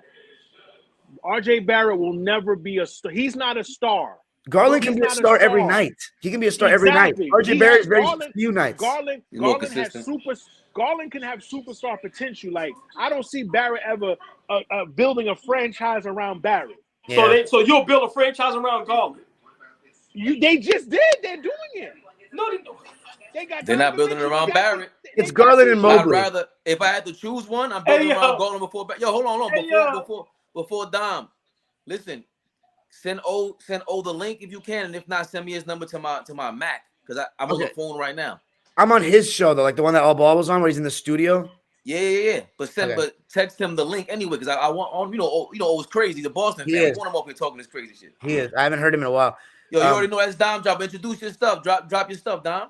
Dime Dropper on YouTube. If you want to see what it was like inside the arena the other night for the second highest scoring game ever, got some videos of it. Actually got everything basically.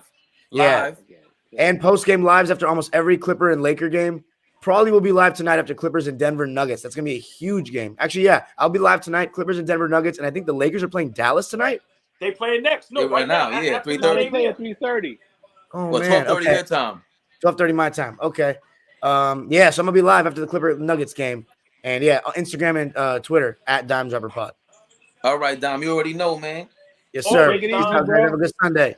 Hey, yo, Dom. Hopefully you won't see none of that All-Star game defense like last night with that Clipper and the Sacramento game. That was the All-Star game defense. It was, man. I need some defense. That's the second double overtime game I've ever been to, and the first one is crazy. The first one is the best regular season game I've ever been to. Was Lakers and Thunder when Artest elbowed Arden in the temple. Remember that?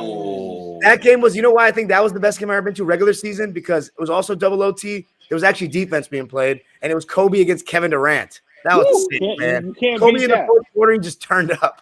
Yo, hold on real quick. What was the atmosphere like when Ron Artest bombed them like that? Nobody saw it, and they never showed a replay. Wow. So we all booed. We all booed when he got ejected. We never saw. When I went home, I couldn't believe my eyes when I saw that. I was like, oh, my God. He just undid all the work that he tried to do to remake his name with that move. Yo, Dom, I suggest you read Blood in the Garden. They break down why they got rid of the Knicks culture because we were the first ones. The Garden was the first ones to replay stuff like that and get the crowd going crazy. Man, really? Oh, I didn't know that. That's fire. Yes. That's fire. Yes. All right, I'm gonna have to go to the Grids calling my name, but I like the Drazen jersey, by the way. Thank you. Nice, legendary. All right, Dom. Hop back in if you want. Now listen, y'all, real quick. This Garland thing got me a little hot. So I'm not saying Barrett is better than Garland, but we're not going to sit here and act like Garland is that much better when their numbers is similar. That's all I'm saying. Garland is not putting up 30 plus. He ain't doing all that. The kid is good, but come on, man. It's not. What I'm saying is, it's not about him doing all that. When you watch Garland play, he never looks.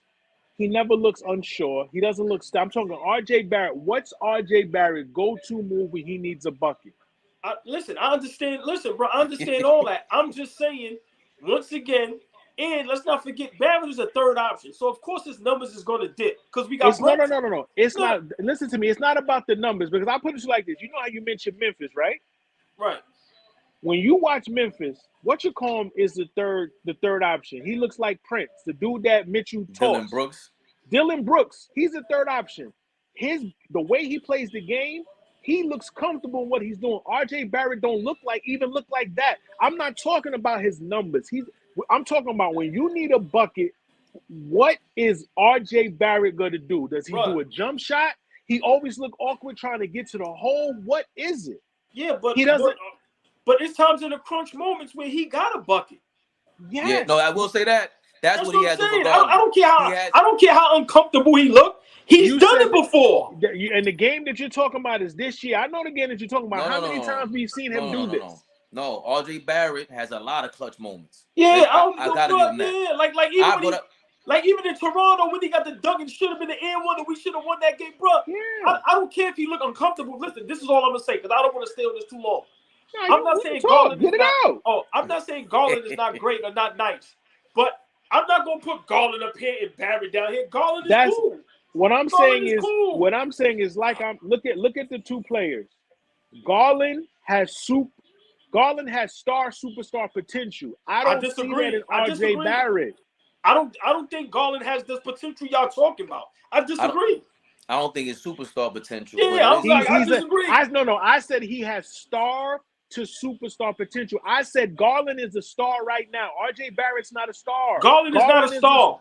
Where's Garland a star? Where? What are you talking about? Bro, before they got Donovan Mitchell, Garland was the only reason people was watching Cleveland was for him. Bro, listen, I'm not denying that part, but he's not no star. Garland ain't no star. Now going back to the numbers. Halliburton took his slot. Halliburton jumped over him already. Halliburton's that dude though. That's and we should have drafted him over. Brunson jumped over him. But they've been and those guys been over R.J. Barrett. Brunson was better than R.J. Barrett last year. You're not saying anything. What you're saying is right. You're proving my point. No, I'm not proving your point. Yes, there's so many plays over R.J. Barrett, and Garland is one of them. And there's so many players over Garland. Not as many as Barrett. Not as many as Barrett, bro. Yeah. And then look at the numbers too. All ball, 43%. For Barrett this year, 43% shooting. His 3-point percentage is 33%. That's below average at 19 points a game. So you need 43% to shoot. That means you're shooting how many shots a game? 16. Darius Garland is averaging 22 on the same 16 shots. 46%. From 3 is 41%, and he's averaging 8 assists. All that's fine and dandy. Once again, Garland is not no star. He's not no superstar. Y'all doing too much with Garland.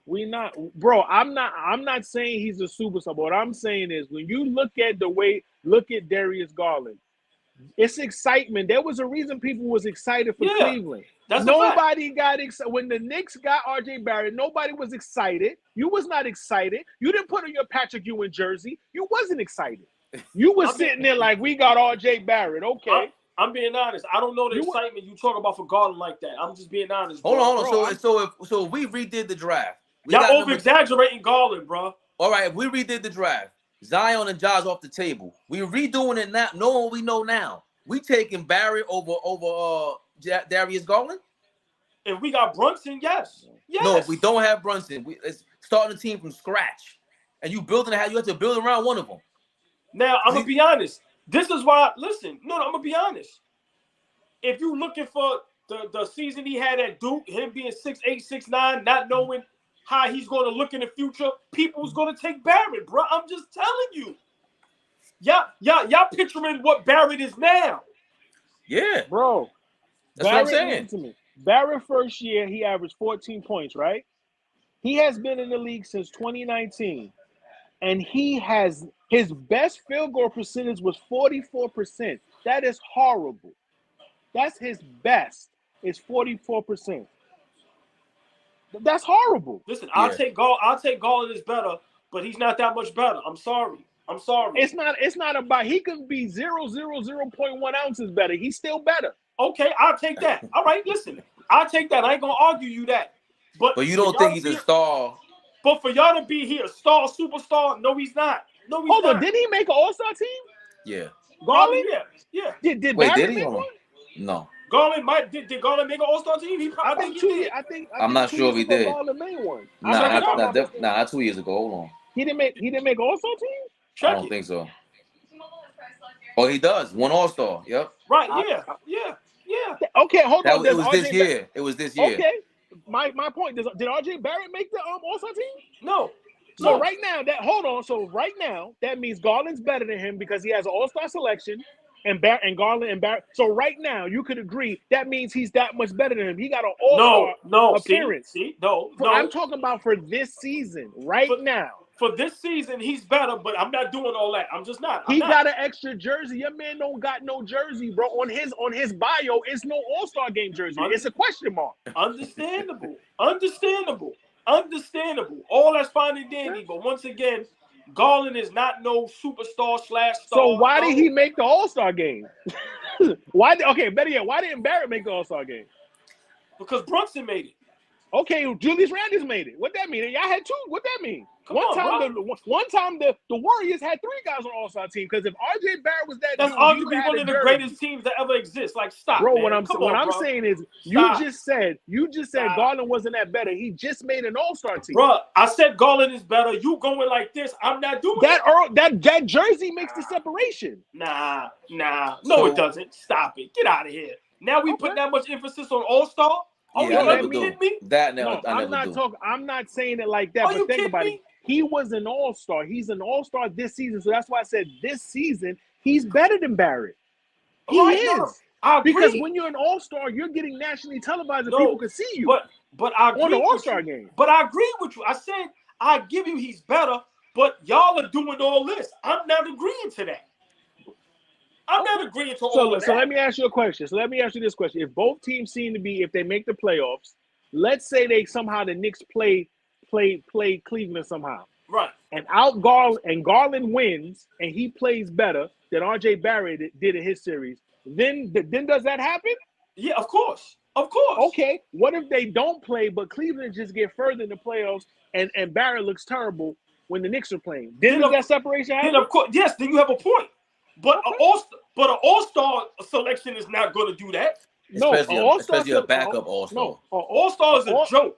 An All-Star selection means that he was having a season that he was All-Star caliber. That even though someone got hurt, he was a reserve. RJ Barrett, a lot of people got hurt, but exactly. Yeah, I understand. Yeah. Listen, I understand. You just said 2 things that I agree with. The playoff scenarios, yes. That'll take him to a whole nother level where RJ Barrett can't even be spoken about in the same sentence. Okay. But I'm saying right now, last year their numbers are similar. This year we added Brunson, who now makes RJ Barrett the 3rd option.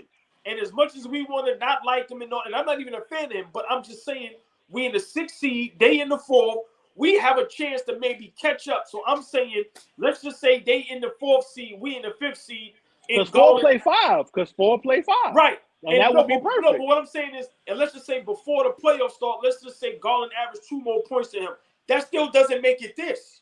Bro, but yes, it does because he's averaging over 20 points and he's also giving out 8 assists. That means he's creating at least 32 points for 16 to 30 to 20 some points for his team on a daily basis.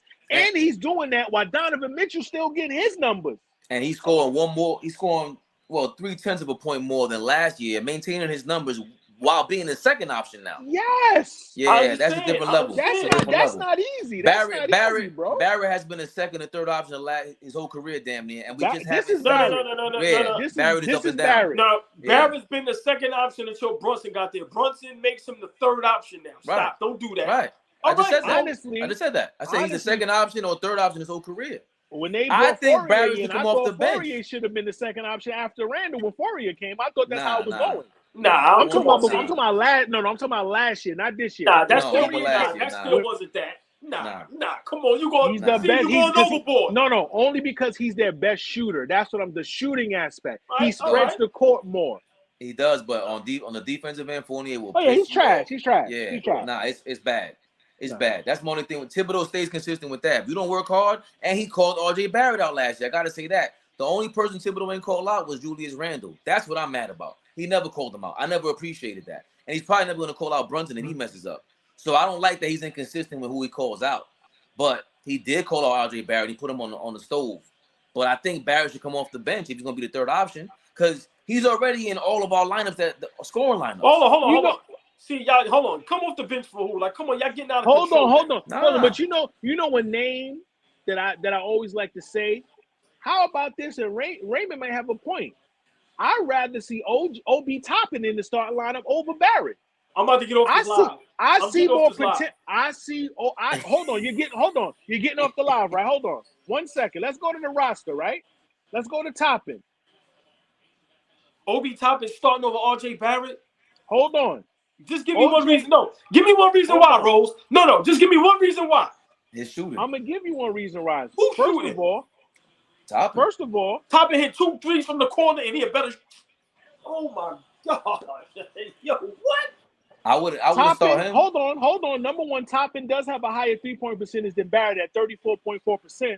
He only shoot 2 of them bitches a game. Hold on. He has a higher field goal percentage at 48.9%. Because he shoot less like we know why. Listen to me. He plays 14 minutes and he's giving you 6 points and he's giving you 3 rebounds. RJ Barrett's only averaging 5 rebounds. So that means Toppin. Hold on. Listen to me.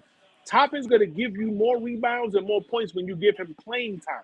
What I'm saying, I'm not saying the Knicks should do it. I just feel that I think Toppin and Barrett are like the same person in a way. Is Barrett holding Toppin back, or is Toppin going to overtake Barrett? Because that's the only 2 things that's going to happen. No, because they were saying the same thing last year with Toppin and Julius Randle. And I said, yo, I'm going to be real. Say what you want about Julius Randle, but he's averaging 25 and 10, bro. Toppin is not putting up 25 and 10. He's not. He's nowhere near that. Is he getting an opportunity to? Even if you did, I've seen him. He did it in the second half of last season against bums. I get it. But RJ Barrett, I'm saying to bench him because he don't even mix well with Randle. They're both lefties and they both take up the same spots. It's really more to do with what you just said, too. Because of their IQ. They don't have high basketball IQ. Listen, y'all. All right, listen. I can agree. Hold on. I can agree with both of y'all if you say bench him. Okay, I'm not going to argue that. But we don't have a player on the team to bench him for. The other kid we just traded for. Ooh. His man, Brunson's man. Hart? Josh Hart. Yeah. No, I would no. See, hold on, y'all. Hart should start over Grimes. I don't mind that. Bro, you can't take Barrett or put him on a bench for a player that's not better than him. Now, we had a player on the team better than him. I can agree with y'all.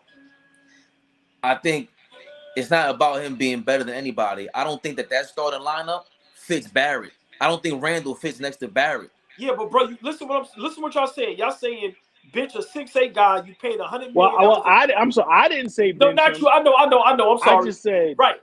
I'm saying if. Right. Y'all saying if you bench him. Let's remember 3rd pick, $100 million contract, 6'8".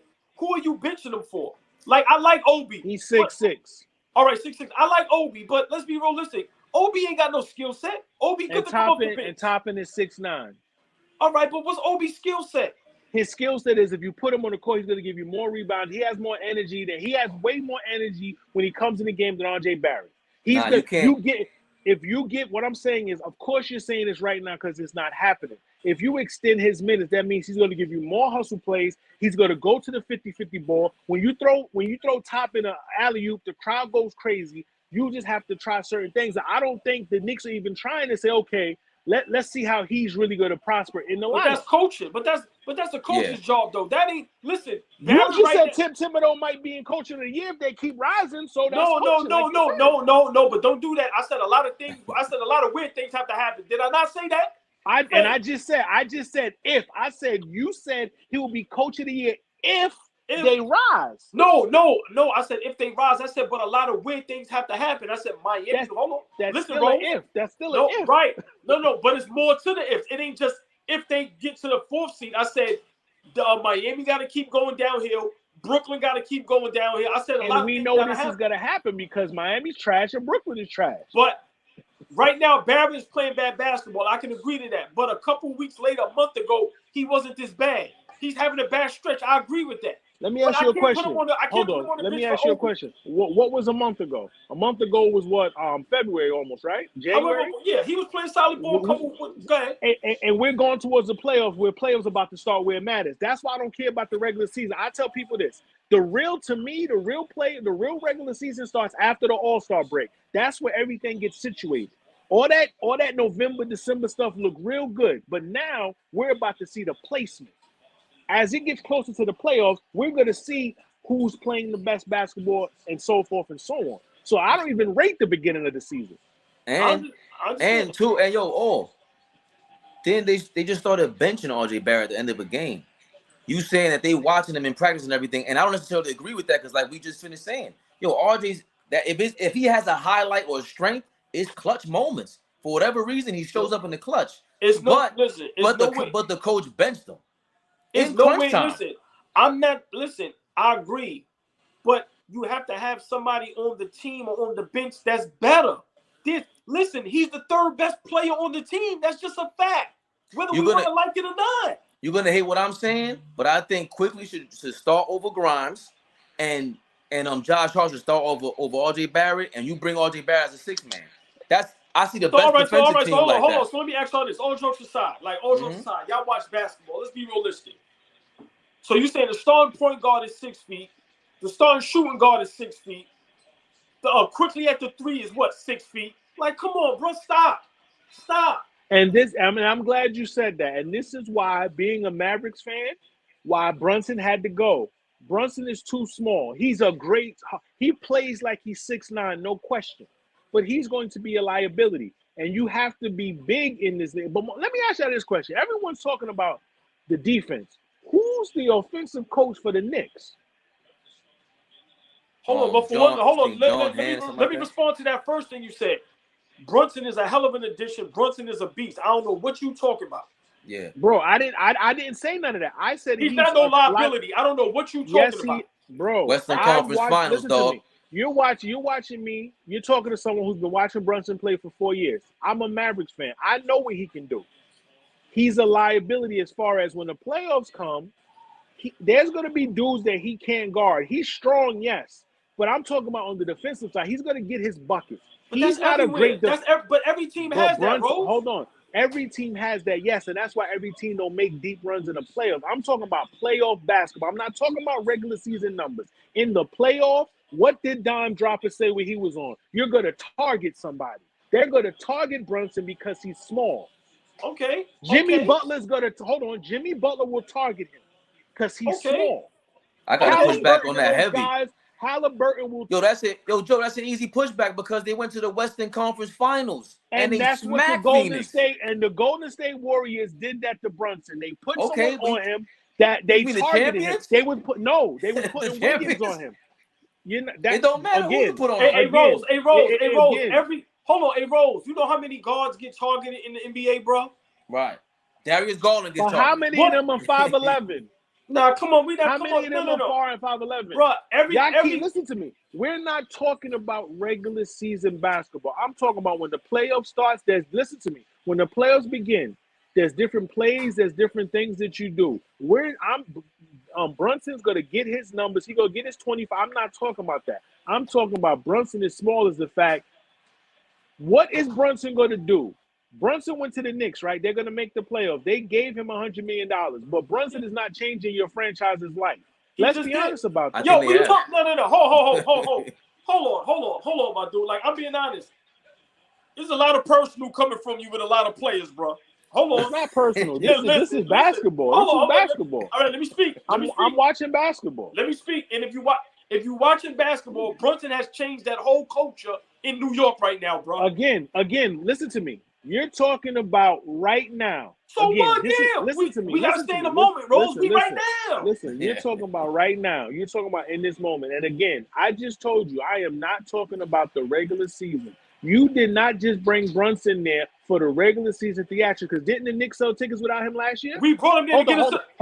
Okay, Can't say that. Hold on. We The brought Knicks in to get us to the playoffs. Are we in playoff contention right now? Okay, he brought y'all made the playoffs 2 years ago without The him, job right? is done, bro. So what I'm asking you is this: you just said he got to the Western Conference Finals last year with Luka, so that means he got to take the Knicks to the Western Conference Eastern Conference Finals. Stop it. We don't I'm have a asking Luka. you. Stop, Okay, stop. Hey, Faye, don't even respond to that. He's dead wrong for that. You don't have a Luka, but let's be realistic. The Knicks are not getting out of the second round for how? So you're happy to have him just for a second round appearance? Yes. Can I explain why? Bro, you can do that all you want. Can I explain? It's called. You'll give him $100 million for the second round? Okay. Can I explain? It's progress, not perfection. It's progress. What are you talking about? Okay. Because y'all made the playoffs. Y'all made the playoffs 2 years ago. Y'all just missed the playoffs last year. So in the last 3 years, y'all gonna be 2 out of 3 years y'all made the playoffs, right? So y'all made it with Randall. Hold on, y'all made it Randall first year. Y'all missed it this year. Y'all gotta make it this year. What I'm saying is, you're bringing Julius Randle to the Knicks, giving him $100 million to lose in the second round every year because he's not giving you over no hump. Y'all getting to the finals. But hold on, yo, listen. He just got us over the hump by having the better record, better team. All right, let me ask you a question. Hold on, because like I said, to me, it seems personal. You have something against the Knicks. That's just what it seems like.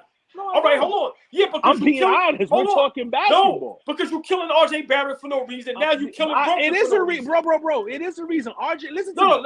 Let me ask you a question. RJ Barrett is okay. RJ Barrett is not that guy. You act like RJ Barrett is nice. No, nobody. He's not nice. Nobody get 3 nices. Nobody never said he was.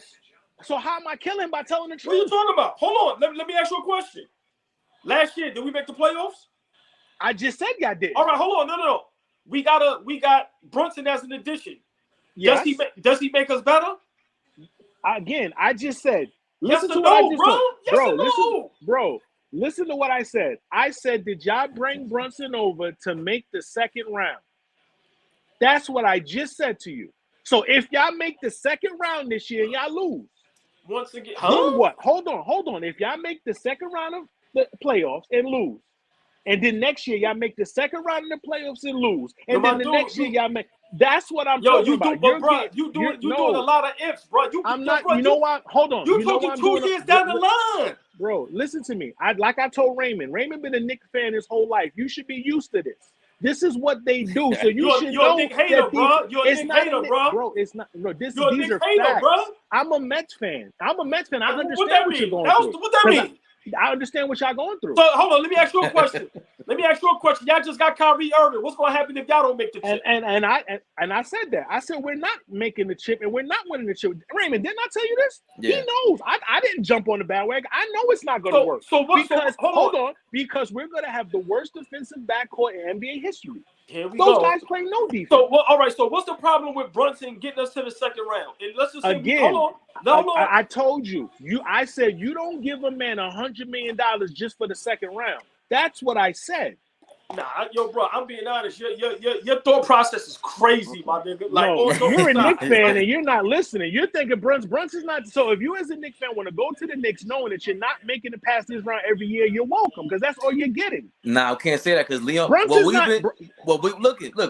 The fact that remember that's a little mafia going on. That's Leon Rose's little nephew, basically. So the fact that it's working. You got to tip your cap. I can't. That it's working in the regular season. Okay, hold on. Yo, we got to get to the playoffs first to see if it works, bro. And that's what I just said. After All-Star But you killing us. We ain't even in the playoffs yet. This is what I'm not killing you. I just told you. The playoff and the real basketball start after the All-Star break. I just said that. So they should have paid him and got him? Listen, we're going into the All-Star break. Now we're going to see what's going to happen. Because like I said, you just said if the Knicks rise, right now they're in 6th. They have a great opportunity to get to the 4th or 5th seed. Right. That means that they're going to get a home playoff game.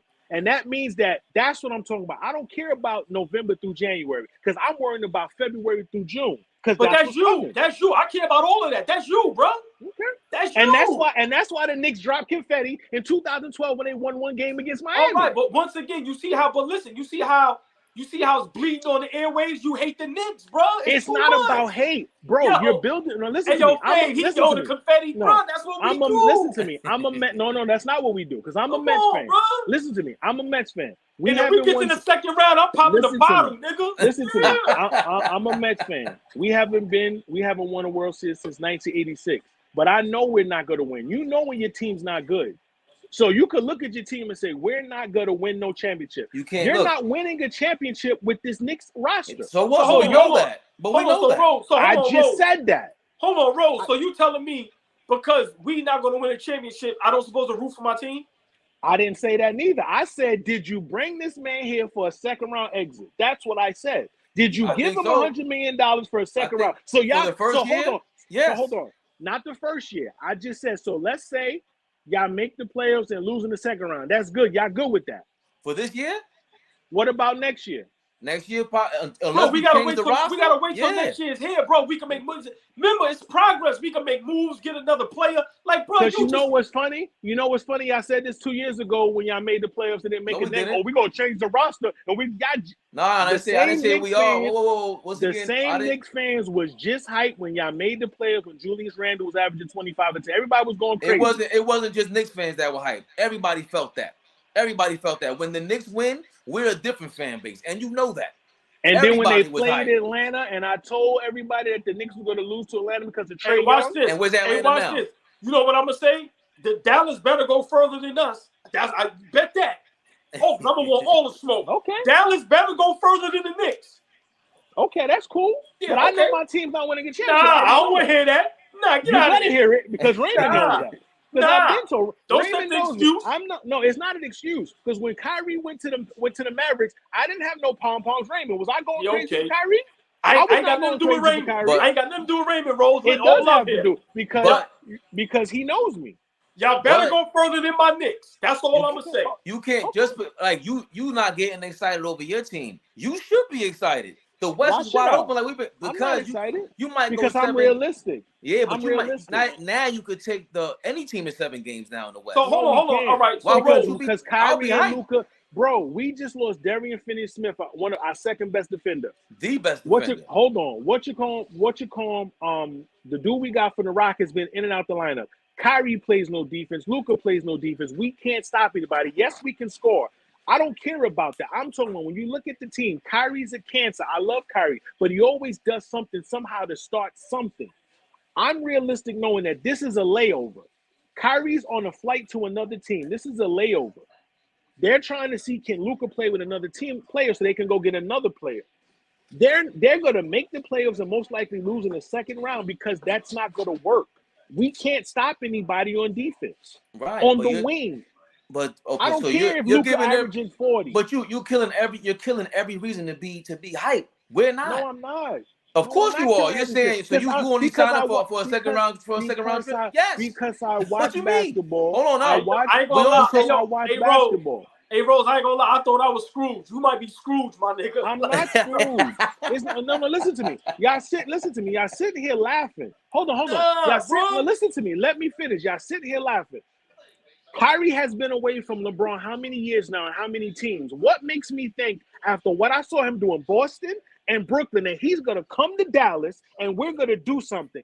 I'm thinking about Kyrie. It's not like we got Halliburton or we got someone like that. We got Kyrie, and I know what he brings. That's what I'm talking. So I'm going to get hyped for Kyrie coming out here. He's going to get his 27 points. We're going to make the playoffs. And then for what? For nothing. What am I getting hyped for? I know this is a layover. He don't want to be in Dallas. He don't want to be there. Because the same reason I want to be there, bro. The same reason I was hyped we didn't get Kyrie. Okay, the old boy knows I'm not bugging. I've been saying that from the jump. And now we got Brunson in place with but we're building I like a team. Brunson, and I said that. And again, this ain't no super team. We're doing it the right way. That's what I'm hyped about. I have every reason to be excited about doing things the right way and not trying to plug and play on these superstar teams. Rose, we don't have a top 5 You know what's funny? You know what's crazy about that? What? Because for how many years back in the days in the early 90s when the Knicks were losing in the second round, y'all wasn't happy. Y'all was not happy. Bro, listen, hold on. Y'all was not happy. Yo, right? you talk about the 90s, we in 2023, my dude. And that's the point. Y'all big. Y'all only been in the playoffs 3 years in the 20s. That's the point. Can I tell you I'm happy? What I'm saying is I'm glad y'all got Brunson. I like Jalen Brunson. But Bro. what I'm saying is I'm being realistic. Jalen Brunson is a solid, great player, yes. But if I was a Knicks fan, I know he's not changing the culture for us to win a championship. You're not going to win a championship. Yo, it's like 2-3 players that do that, bro. Like, what are you talking about? No, not even that. Hold on, no. He is the type of player you want on your team. You just spoke about Kyrie Irving, the type of player you don't want on your team. We got the exact player that you should have never lost. Yo, we finally listen. Hey, Rose, listen. This is why Knicks fans is happy. We finally spent money on the right player. That's all. We not saying we going to the chip. I deal with reality. Fabian to tell you. I know we ain't going to the chip. I ain't that crazy. But, bro, we went from being irrelevant to now we got a solid player. Hold on. We fun to watch, and we in the playoff hunt, bro. And we got an all-star. And you know, hold on. And you know what this sounds like? This sounds like when y'all got Julius Randle. I heard the same thing. No, you didn't. Yes, I did. What I never heard. That's crazy. Hold on, because I'm wrong. Julius Randle's first year, he averaged 22 and 10. He made an All-Star game, and I made the playoffs. What are y'all talking about? Nobody said that. When the Knicks got Julius Randle, y'all was hyped. No, we was not. No, we was not. Yeah, we was not. Yo, bro, you talking to Knicks fans? Nobody was hyped to get Julius Randle. So when he was getting his 25 and 10, you said what you was feeling? You was feeling hold on. Yo, bro, look what you doing. 25 and 10 is nothing, right? Yo, bro, look what you doing. Look what you just said. You said two different things. I just said when y'all got Julius Randle and he was averaging 25 and 10 and y'all made the playoffs, y'all was hyped. I just said that. Bro, look what you doing. That's the same thing y'all saying about Brunson. Y'all getting hype. He changing the culture. Yo, y'all gonna make the playoffs. And then next year, when y'all don't make the playoffs, then what? You're gonna be saying the same thing. Rose, listen. When you get a chance, Fabian gonna play back some of this, right? Look what you first said. You said we got hype when we got Randle. I said, no, we did not. Right? Wait, let me finish. Then you said, so you telling me y'all not hype when he getting 25 and 10 in the All-Star? Yeah, once he's there and we see he produced. But nobody was hyped when we got Julius Randle initially. Let me finish. We got hyped when we got Brunson because we knew what we was getting. It's two totally different things, bro. And we're hyped now because he's coming through. We can't say he's not coming through. So Julius Randle didn't come through his first year? Well, hold on. There was an expectation on Brunson. Right, that's what we're saying. What are you talking about? Yo, Julius Randle was was becoming a journeyman. We were his third team in 7 seasons. But nobody was excited. The Lakers, no. Listen, Julius Randle's a top 7 pick. A top 7 pick. He flopped on the Lakers. He flopped on the Pelicans. And they went to get a superstar on their own. Now he came to the Knicks. No, we were not hyped to get Julius Randle. Well, hold on. Hang on. I'm trying to backtrack for you because you don't know what happened. We signed like 3 or 4 power forwards. You don't, because we signed 3 or 4 power forwards to 2-year deals. Okay, that's nice. That's not nice. That's why we didn't have. You're not listening, bro. When y'all signed Julius Randle in the free agency, that man came to the Knicks. And I'm hearing Knicks fans talking about, he's an MVP discussion because he got us in the playoffs again. He's an all-star. I didn't hear none of it, so it's just me. No one said. Yo, bro, 2 different times. Right, hold on. Yo, Rose, do you see what you're doing? Listen. It's I said his first year on the Knicks. This is Brunson's first year on the Knicks. Right. Julius Randle, first year on the Knicks. Y'all made the playoffs. He was an all-star. Brunson's on the Knicks right now. His first year on the Knicks, he's an all-star, and they're heading to the playoffs. Yes. I said it was the same exact thing because the next year after Julius Randle was there, y'all didn't make the playoffs. And that's why I'm saying if the same thing happens, y'all make the playoff this year, and then next year I don't, then what? Because y'all got the same exact player. Y'all gave $100 million to, and y'all went to the playoffs one year, and the next year y'all was out of the playoffs. So let me ask you a question. So should we have just not get Brunson? Don't pay him no money, don't get him, right? I'm just asking you. There's a reason. No, bro. Why the Knicks? There's a reason why the Knicks gave him $100 million because that's what the Knicks do. That's what the market is, my nigga. What are you talking about? Okay, that's the market. Okay. That's what the market is, bro. Okay. We ain't overpaying him. What are you talking about? Hold on. That's not even a bad contract. Yeah, that's what I'm saying, my nigga. What Yo, you talking about? he's like the 20th biggest contract out of all And the point and guards. he's earning. But hold on, no, Rose, look what you be Because doing. didn't his father play for the Knicks? And I'm pretty sure Don't his matter. father, Hey, they Fabian, definitely hired his Fabian, look, father. that's Knicks hate, bro. Look, that's all that is. These are Knicks facts. They didn't hire his father last year. They didn't But hire Brunson father I'm last gonna year. tell you why it's hate. Okay, did they hire Brunson father last I'm year? gonna tell yes you why or it's no? hate. Like you told Get me, Booker yes out or of no? here. Did they answer the question? Did they Booker got fired. Did they hire Brunson's father last year? Yeah. They hired Brunson's father because they knew that Jalen was coming to that team. That's why they hired his father. Okay. That's why the Knicks was getting investigated because they almost fucked that up. Because they knew in advance. Because he knew in advance the only team that was going to give him that money was the Knicks. Okay, but your point is what though? My point is nobody else in the league is giving him $100 million That's not true. he's not going to come to the Mavericks were going to give him 100. No, they was not. Yes, we did not. They were. Bro, the way his contract was, listen, the way that his contract was set up, the Mavericks fucked up his contract because what they did 4 years ago. But that's cool. The Mavericks did not, whatever. What I'm saying to you is he got his money. It's not about the money. It's about the effect that y'all sound 2 years ago with Julius Randle. No, around this same time, after the All-Star game, I was hearing, he might be an MVP candidate. Look what Julius. I didn't hear none of that. Yo, Rose, am I bugging? Hey, Rose, can you let somebody say something real quick? This is what you're doing, bro. After the fact, people were saying that. Nobody said that before he got signed there. Nobody said that before he played the basketball game. When we got Randle, nobody was excited. Yeah, we got excited because now during the season, we're in the playoff hunt. He's averaging 25 and 10, and he's playing great. But initially, no one was excited for Julius Randle. We were excited for Jalen Brunson before we signed him because we knew what we were getting. You are saying something that's totally false, my nigga. The things you said you heard after the fact. You did not hear that before we signed Julius Randle. Yeah. And that's fine and dandy. And that's an even better point. Y'all getting hyped for Brunson because you're saying what you're getting. Yeah, right? I'm dumb hyped. Yes. Again, you're hyped to what you're getting. But it's going to be the same results as what Julius Randle gave you. Make the playoff then miss the playoff next year. Okay, so y'all telling me next year y'all gonna be back-to-back playoff season. Can I ask you a question? Who would you rather right now with Luka, Kyrie, or Brunson?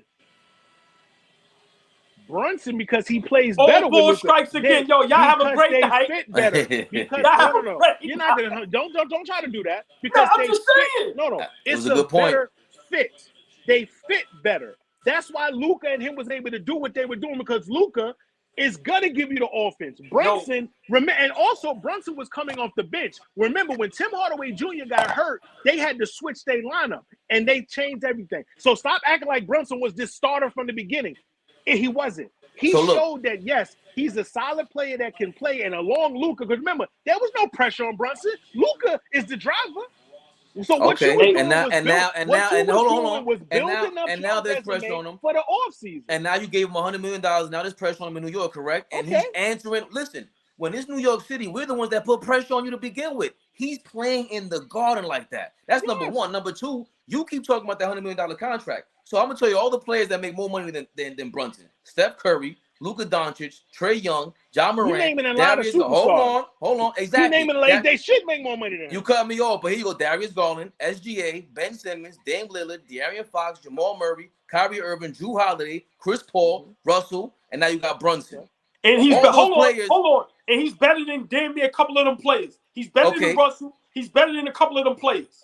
Now let's go to who makes less than him: Terry Rozier, Kyle Lowry, Mike Brogdon, Fred VanVleet, Lonzo Ball, Marcus Smart, Colin Sexton. None of these guys should make more money than him. Maybe DeJounte Murray. That's it.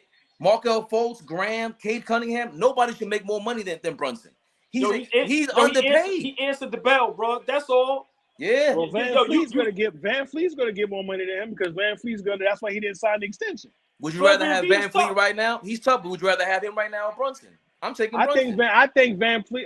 You're taking Brunson because you saw what he did with Luka. Yeah. That's the only reason y'all want this Brunson. year. I saw what he did with Luka.